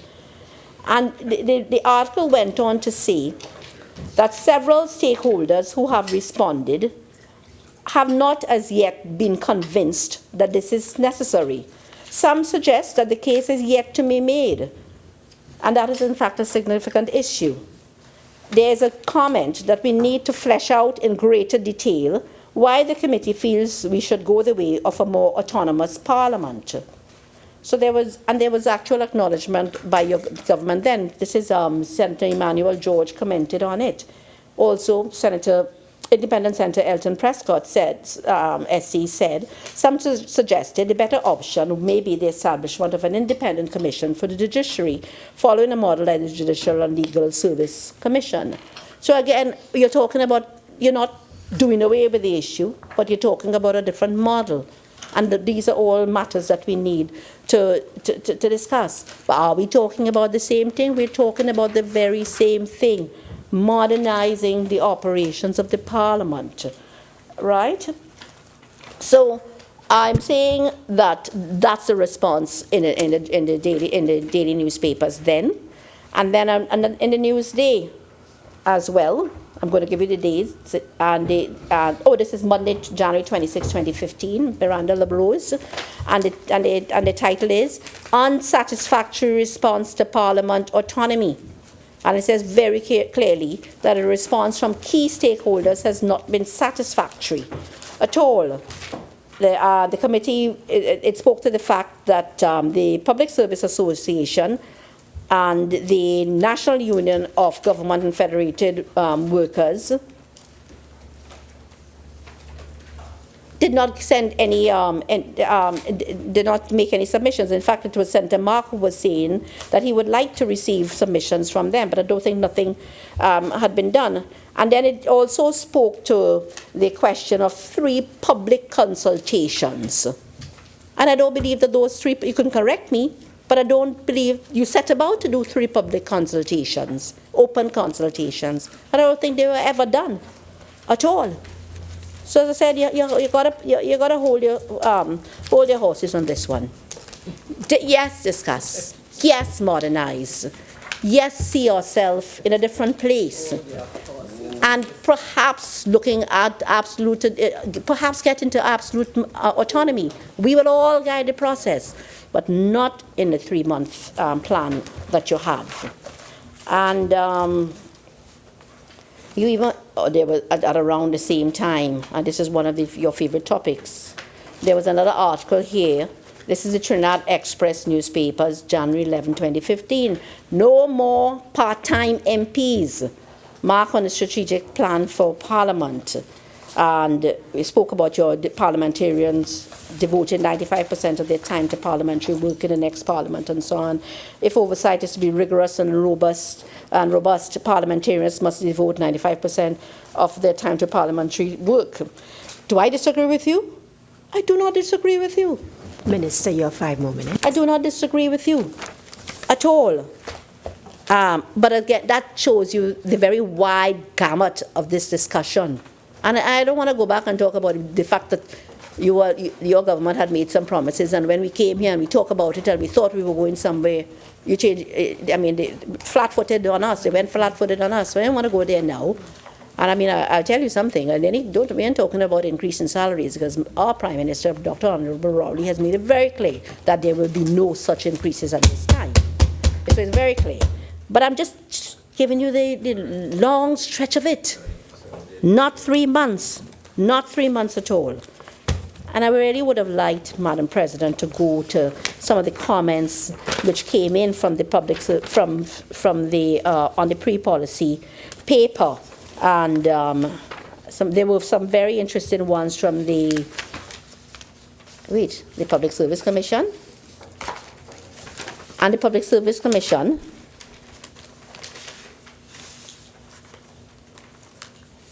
Right. Yeah, they too were very concerned about the whole question about the appointment of staff. So obviously we need to go back to the Public Service Commission. The Chief Personal Officer offered on many comments as well, and it was very here. It was said here, the policy position would be enhanced if the objectives to be achieved were more clearly stated. In other words, implying that the pre-policy paper, which was brought to them, was not thorough enough. That's the importance of this exercise. Important, but this thing was not thorough enough. The Chamber of Commerce as well said they needed further details of the strategic plan. However, how are we to know whether it will enable Parliament to fulfill its constitutional mandate? Exactly where in the Constitution does it give the staff of Parliament the right to carry out oversight of government? Parliamentary staff is not elected, and if they are to be appointed, it must be a parliamentary commission of the stature of the Judicial and Legal Services Commission, again suggesting another construct. The ECA as well. They gave you initial responses. It's here. But they're looking forward to an invitation to continue their participation and their involvement. So the work ain't finished. It's not finished at all. Minister of Local Government, University of the West Indies, who wrote them? Hamid Ghani, but I'm not reading that. I mean, and Nizam Bash gave some comments as well. Majid Ali, the acting Auditor General, didn't seem to have any objection as well. But then there was a member of the public, Rosanna Glasgow, I don't know who this is, gave, very, very, very thorough comments for us to look at. We have to take these things into consideration. I can't say I don't know Rosanna Gopal, but I can't say let's ignore Rosanna Gopal. After Miss Gopal sent us it looks honestly about a 12-page document. And you want us to ignore it and just go to a joint select and talk three months? It can't work. It can't work. And I want to invite you to bring the amendments to it. And I want to invite you to give us more time. It's not possible. When you think of it, we go on recess in about a month, or just over a month. I am not sure that you could get all these senators, if you set up a joint select committee, I'm not sure that you could get all these senators out in their holiday time, in their recess period. I know Dr. Dhanayshar Mahabir, you'll bear me out on that. I'm not sure that people will want to come here. It's practical. To come here during their recess period. And then there'll be the prorogation of Parliament when? By the 20th, on or before the 22nd of September. Because we started on the 23rd of September 2016. Not practical. It ain't practical. Definitely. Yeah? As well intended you may have been, it ain't practical. So I know I have to end now. I want to thank you again, Senator Mark. Very interesting subject matter. I think this should go on and on. We want to talk, but not in the way that you have constructed the motion. Thank you very much. Senator Mahabir. Thank you very much, Madam President. Madam President, over the last 2 decades, we have seen a number of changes in the Parliament. One change is the use of electronic devices. We have gone more and more paperless. So we are keeping up with the times. Another change, Madam President, is the change or the changes we have seen to the standing orders over time. For the first time, the standing orders of the Senate of 2016, for example, identified and defined a role for the coordinator of the independent bench. I have had the privilege of working with former coordinator John Spence, Professor Senator, and he did not have a defined role. There is now such a role. And we are working towards making the Parliament more and more efficient. The question before us is whether will autonomy allow us to expedite efficiency so that the end product will be better service to the people of Trinidad and Tobago. It cannot be autonomy simply for the sake of being an autonomous entity. It has to result in something. And the question is, what form should autonomy take if autonomy is going to result in a more efficient Parliament with respect to the functions of the Parliament? What really are the basic functions of the parliamentarians? There are really two. One, oversight of the executive, and two, legislative oversight. Over the last 2 decades, we have seen a growth of oversight committees. Today, there are some 14 of them, many of them chaired by independent senators. Parliamentary oversight is critical. It is important because it provides a level of transparency and accountability to the citizens of Trinidad and Tobago on what is happening in the executive arm of the state. And over the last 2 years, we have seen tangible benefits with respect to the work of oversight committees in initiating social change. In one committee, on which I was a member, we have seen practical changes, the removal of life certificates from old age pensioners who are in receipt of NIS, came out from the deliberations of a joint select committee, so that 500,000 people now are prevented from that onerous and expensive task. And we are moving towards the removal of life certificates for old age pensioners, hopefully by the end of this year, again from the JSC. More on that a little bit later. The question is, will autonomy assist us in achieving the oversight function with a greater level of efficiency. I want to support Senator Mark that we need to be examining autonomy for the Parliament in all its guises so that we will be able to determine, given the fact that change is not always instantaneous nor easy to achieve, what could we hopefully realize over the next 3 years? Because change is continuous. We are moving more and more into the development of an institution. If we are talking about financial autonomy, and this is where I think the concept of a joint select committee is important, let us identify exactly what type of autonomy we are talking about. And from where I sit, Madam President, a joint select committee can and should engage in public consultation. It does not prevent a JSC from meeting in camera and then calling witnesses or individuals with an interest, political parties, the UNDP, which has been in this area for a number of years in a number of countries, agencies such as Transparency International, even the EITI. I'm sure there are a number of groups, institutions, and agencies in Trinidad and Tobago which, when invited by a JSC, can in public furnish their views on what could best be implemented in the Republic of Trinidad and Tobago over the next 3 years.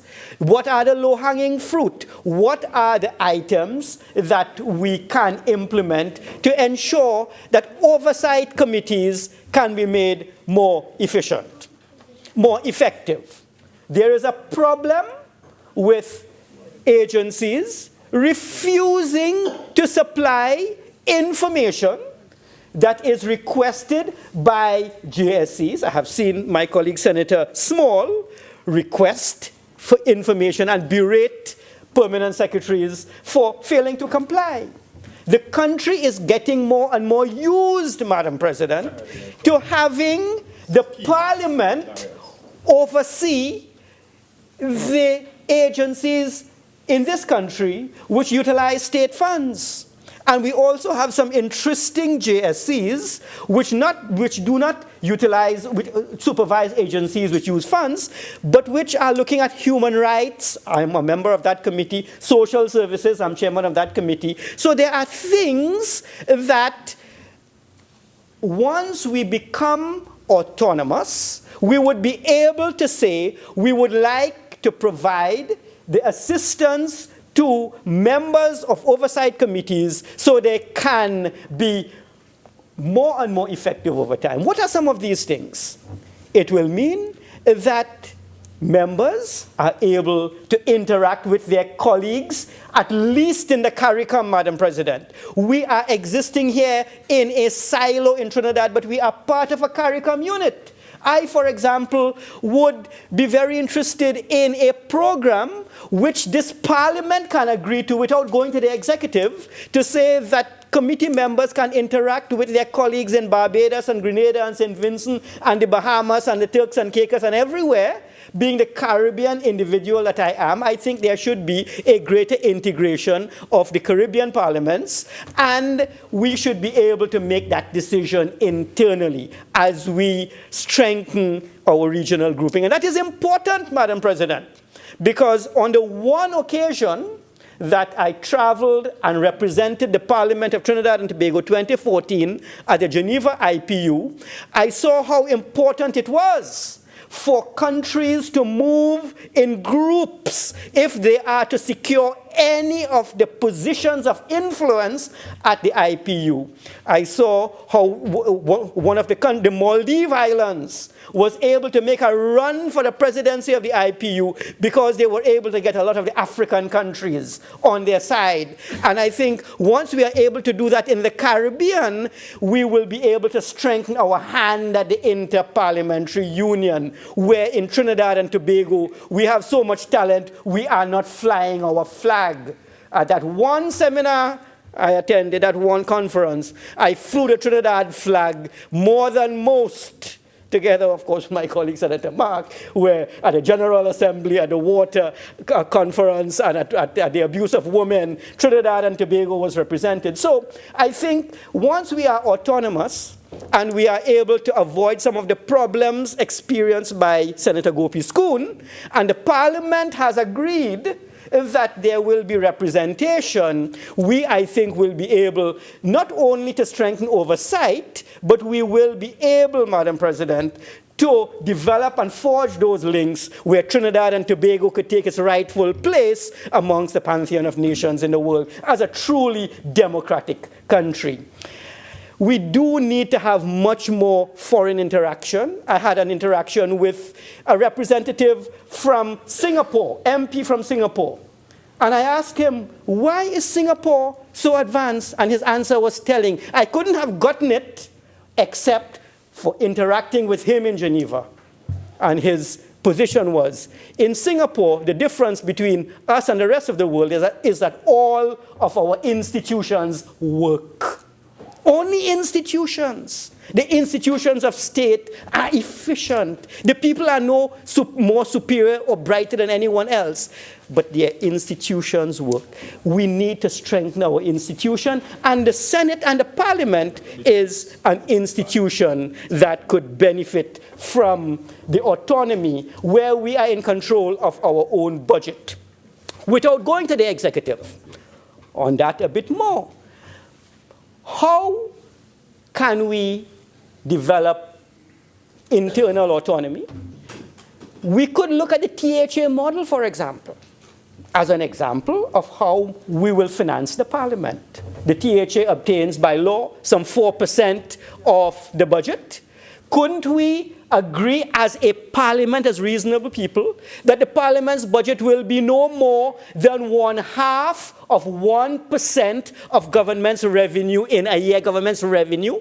That means the Parliament's budget would be 200 million. I don't know what it is now, but we can agree on a figure at a joint select committee level. We can say, let this be the financing for the Parliament. It does not have to be a full 1%, which is some 400 million, but 3/4 of follow the THA model.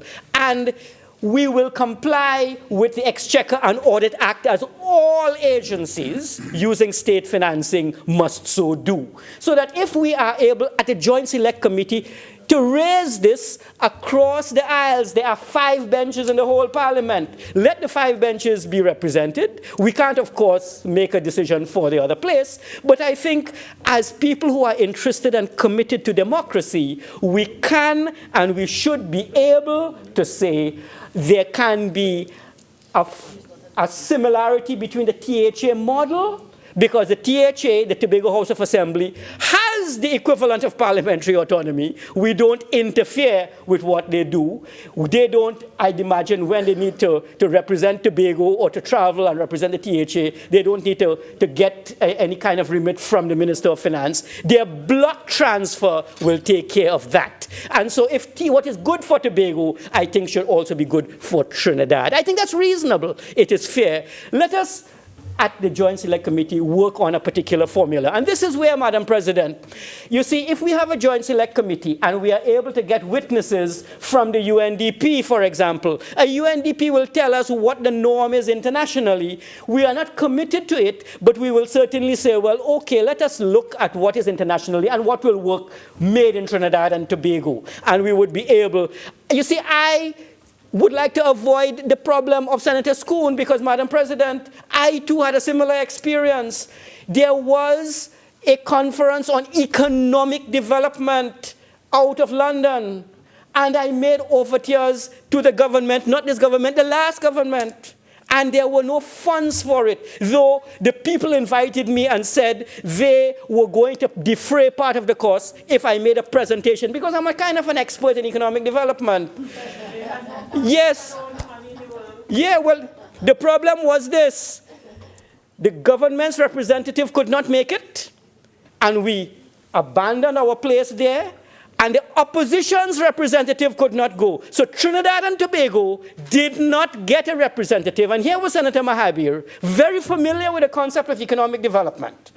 In a parliamentary conference, that was not available. With a truly autonomous parliament, there would have been a decision, not going through any CPA, a decision. You simply indicate to the speaker, Speaker, I really would like to go fly the Trinidad flag and learn some things in London on economic development for the new dispensation in the context of low oil prices. You see, that was a conference, economic development in a regime of low oil prices. No representative from Trinidad. The economist on the independent bench, no, he couldn't go. So we do need to have more flexibility. We need to look to see how, in fact, we can take advantage of the opportunities. Because, Madam President, let's face it, there is no university in the world which teaches someone to become a legislator. I have checked, and I'm a university person. You don't go any place and you get a BA or an MA on how to chair an oversight committee. I chaired the first oversight committee on foreign affairs. Senator Gopee-Scoon was a member. And we did wonderful work in that short period when we investigated Trinidad and Tobago's links with Central America, on which there was a report. But the problem for me, Madam President, was this. Parliamentary staff was inexperienced.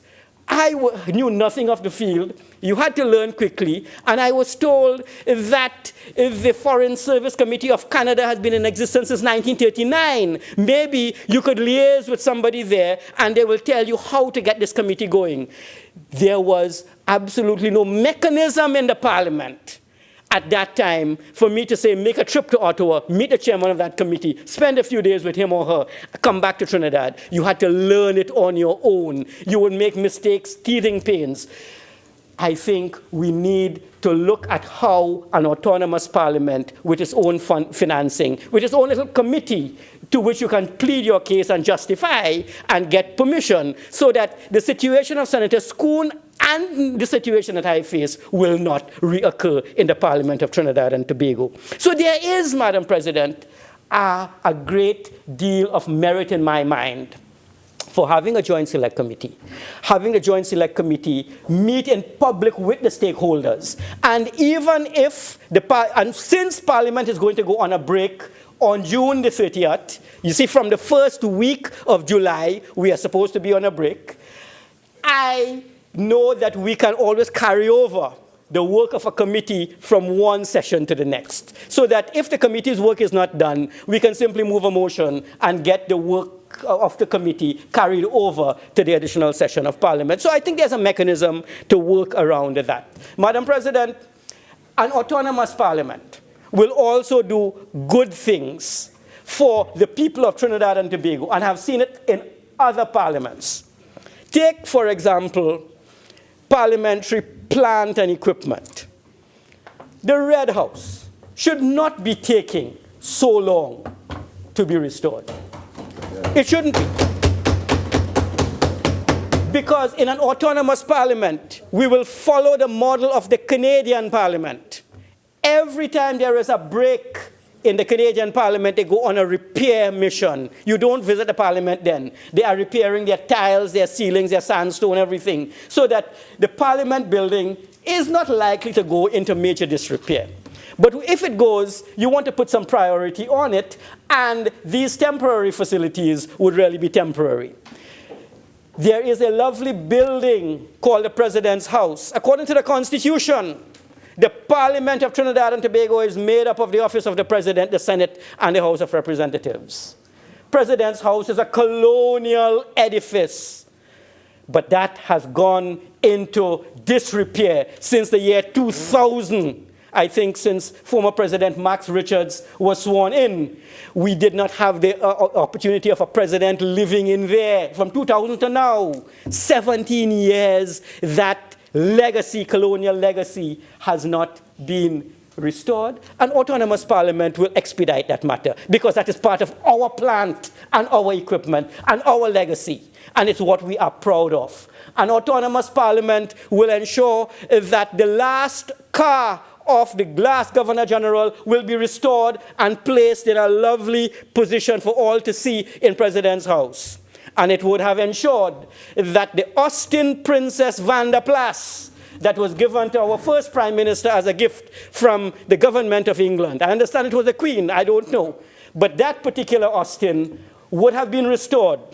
Senator Crease indicated to me that someone took that car and placed it on the Presto youth camp, and they use a blowtorch. And every time I think about it, Madam President, I get nervous. And they cut that car and they sold it for scrap. The car that belonged to Dr. Eric Williams. And I go to my own Austin, Madam President, and I take my chamois cloth and I wipe it. And I say, yeah, I will keep you. That is not going to happen to you, my little baby Austin. And so an autonomous parliament will build the institution. No, my Austin, I ain't complaining about that Austin. It's Dr. Eric Williams' Austin that is lost forever. Lost forever. And that is part of the historical legacy of a Parliament of Trinidad and Tobago, where we can have a parliamentary museum. And we contribute to our tourism trust in Trinidad and Tobago. There are many things we can do if we are on our own outside the ambit of the executive. Because, you see, we will have no one to blame. We ourselves will be responsible for what is happening with all the facilities of Parliament. Madam President, there is merit. We do need, of all the jobs I have had, and I've had maybe 5 or 6 of them in my career, I consider my position as a member of the Parliament of Trinidad and Tobago to be by far and away the most important. And the reason is, I could make errors in the other jobs and get away with it. When I make errors, if I make errors on this one, the law is going to have flaws in it that will have repercussions for generations, decades to come. And so we need, Madam President, to get in an autonomous parliament the very best the society has to offer. Because an autonomous parliament with an ability to allocate its funds and to hire its staff, and I think we ought to be able to hire our staff and remunerate them. We should be able to look at all the staff in the parliament and determine a salary structure that may be different, given my recommendation of a percentage from the central government on an annual basis, and compensate our parliament staff very well. And I'd like to commend all the staff in the Senate, particularly my good friend and colleague, the clerk of the House, and the committee clerks who work with me. And they work overtime and on weekends and whenever we call them. And I think really we should be in a position to determine the merit pay that we will give, the Christmas bonuses, our appreciation we need to show them. We can't pay you. Public service is not charity. I want to mention that again and again. Public service simply means, Madam President, that we are not being paid out of profit. We are being paid out of tax revenues. And when a nurse performs public service, I don't know how many of us have had the opportunity to be in a hospital as I was when I was a young 5-year-old. And I remember the nurses in the Port of Spain Hospital working round the clock and the medical doctors there. And even then, I asked myself, what was the value of their marginal product? I'm thinking like an economist, because are they being paid well? We cannot pay a nurse who is looking after a patient and who is nursing him back to health anything. We can't put a value on that. But we should be able to pay as much as we can. We can't put a value on the contributions in the Senate oversight and legislative, we can't put a value on that. But we should not say that the individual is going to get a stipend. It is not going to be consistent with developing a strong institution. So we need an autonomous parliament so that the members of parliament can function efficiently. And at the same time, we need a parliament where we attract the best that the society has to offer, the best that the government can recruit from amongst its members.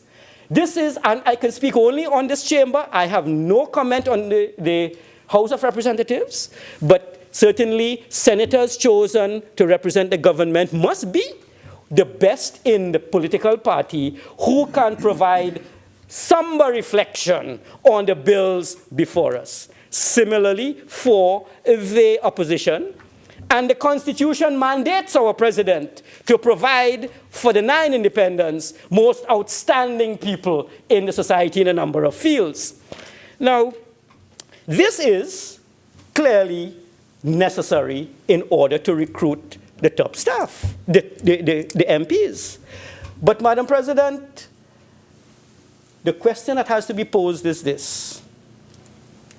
Autonomy will help us up to a point, but Parliament itself can do certain things that we are not doing to ensure that we can ensure that over the next decade, 2 decades, 3 decades, the Senate at least is populated by the best that Trinidad and Tobago has to offer long after we have gone.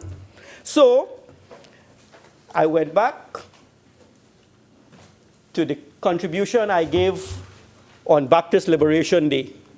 And on that day, Madam President, when I brought greetings on behalf of the bench, I quoted from the Hansard, 1917. And in that Hansard, things were said about the Shouter Baptists, which were accepted by the then Parliament. There was no Senate at the time, but when the Chief Constable said that the Baptists needed to be outlawed because they engaged in all sorts of indecent acts in their morning house, there was no one to say otherwise. Clearly, a parliament made up only of the landed interests, as it was in 1917, cannot allow us to see truth in all its manifestations. What do we need? We need individuals who understand in the Senate, who understand the problems of the poor so that they can have a voice. We need women in this parliament to give us that gender voice more and more. We need women with young children who will be able to contribute that side of the debate. And we need professionals, young professionals. Why do we need that? Independent of autonomy, if we don't have this wide representation, we are not going to be very effective in how we discharge our functions to the people of Trinidad and Tobago. Take young persons, for example. Madam President, for example, I purchased in 2012 an iPod Nano that is capable of taking 1,000 songs. An iPod Nano, an N-A-N-O. And in 2013, and I'm coming to a point, I purchased, to go with that iPod Nano, because I don't like the thing in my ear, and a Bose iPod dock. And the Bose iPod dock, for people who know, can give you the last note of the last violin in Eine kleine Nacht, Night Music by Mozart. And I needed a part for that iPod dock that I tried to get last year, January of this year, at the Apple store in Canada. And the young geek who was dealing with me told me, he says, "You have an iPod dock?" And I'm bragging that I have a Bose iPod dock. He says, "What has happened is that people don't use iPods anymore. iPod docks are passé. They stream all music through Bluetooth. They stream it, and just the other day I bought that thing. He said, the moment I bought it, it was obsolete. We need, Madam President, the younger generation, because time is moving faster than in my time. We need the younger people. Hence, when the cybercrime bill came up, I was glad that Senator Gopee-Scoon agreed to sit in that Joint Select Committee, having experienced cyberbullying. In my time, there was no cyberbullying. The bully would just beat you and you try to beat him back, and it was regular bullying. Now there is catfishing and this type of bullying and cyber. You need the young people because the world has changed. And with the young person in the Senate, you are going to make better decisions. I rely on the younger people. Explain to me, what is this? Only recently I learned LOL meant something else. I used to always sign off because anytime I'm getting an email, people signing LOL, I thought it's hip to put LOL. And then they told me, no, LOL means something else. So there is a lingo, there is a jargon. And the thing is, I have never tweeted, laugh out loud. But I didn't know that. That's why I need the younger people to tell me what it means, right? And Madam President, when we get a young professional, or a young mother to serve in the Senate for 5 years, what is happening is this. For 5 years, they are going to give up their career development path, and they will be devoting that time to the Senate. And when they leave at the end of 5 years, their peers will be 5 years ahead of them in whatever field they are in, law, medicine, computer science, economics, accounting, whatever. And it's a huge professional sacrifice that is being made by the young person. We can't pay them because the payment is left up to the Salaries Review Commission. I am surprised at the comment that the Prime Minister said that there will be no salary increases. I thought it is the Salaries Review Commission that will make the determination, and once SRC as an independent body makes a determination, Prime Minister, Captain or Cook will say, okay, this seems to be the fair thing, but that's not the issue. The salary currently paid to a senator is 13,000, Madam President, not 30, 13. So it is, and I leave it to the SRC to see the errors of their ways and to pay something a little bit different. But recently, Madam President, a matter was brought before this honorable Senate aimed specifically at ensuring that we could attract the best into the Senate over the next little while. And that's the little case of the Retiring Services Allowances Act of 1969. A motion I brought, and I was soundly defeated, save and except for the support of 8 independents. My colleague, 1 independent, abstained, and I'm working on him. But this is the issue.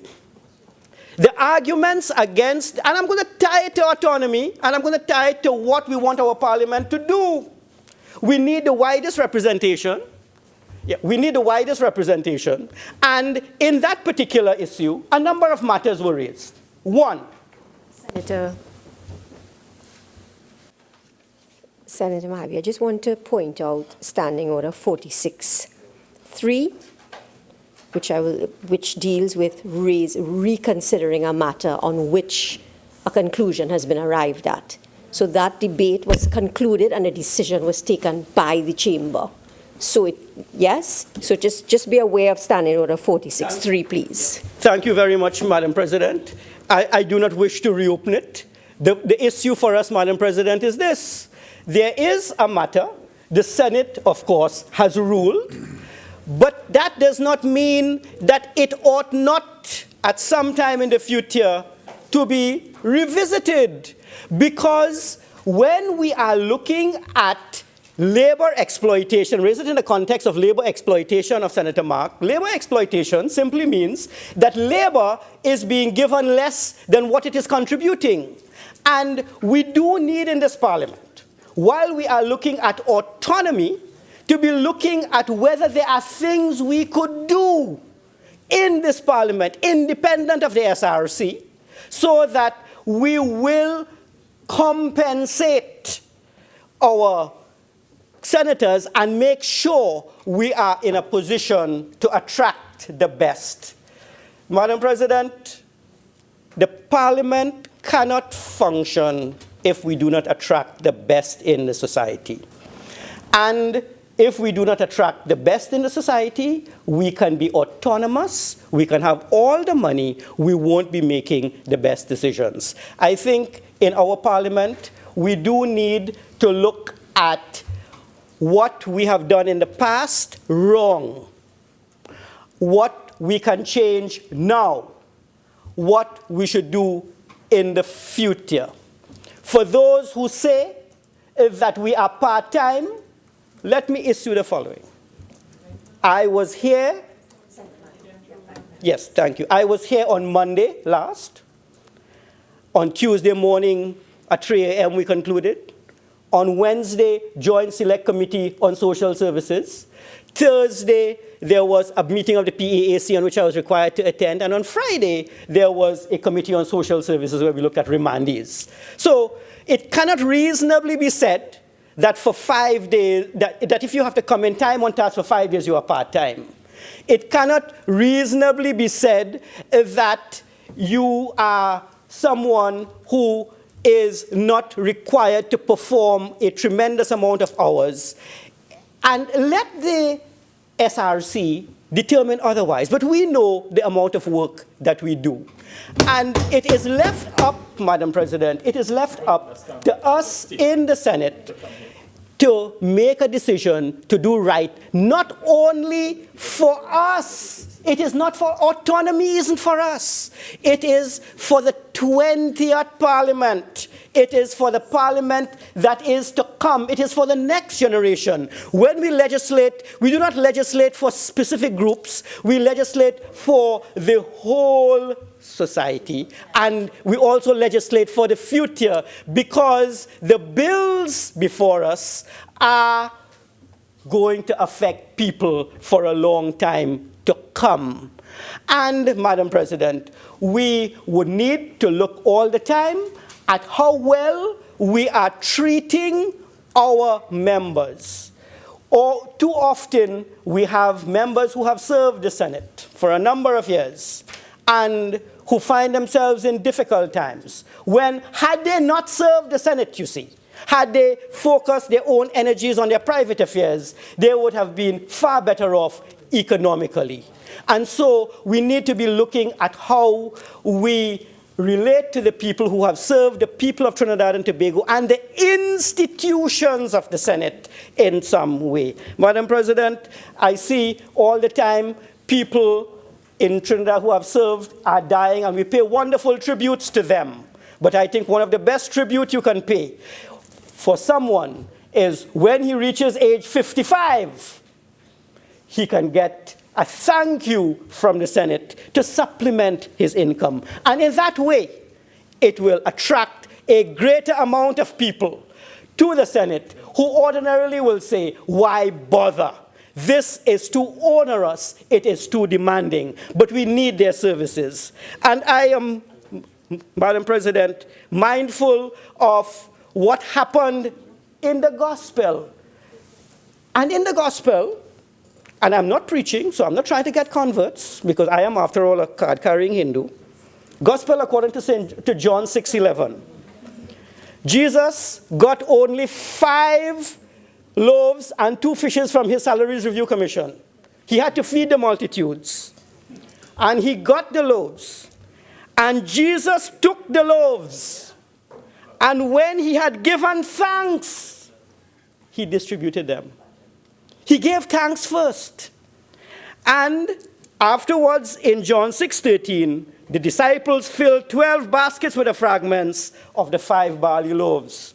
Giving thanks is very important. You see, when you have no money to give, and you have very little to give, you at least should be able to give someone a little gratuity at age 55. It is basically telling them thank you. And I think, Madam President, if we in this Senate can think about how we are going to say thank you to 22 senators in this Senate, in this 11th, the 12th, the 13th, up to the 20th Parliament, we will be able, having shown that we can't pay you for the work you do, but at least we can't take you for granted. We will be able to tell you thanks in a small way, a little gratitude for the service. Married, Madam President, with autonomy will ensure that this particular chamber, this institution, will continue more and more over the years to become the most critical arm in ensuring that the quality of life of all the people of Trinidad and Tobago will be enhanced. And Madam President, as Jesus did when he got the loaves, I will say thank you.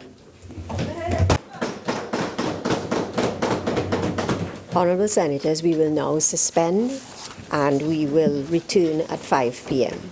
So this sitting is now suspended until 5 p.m.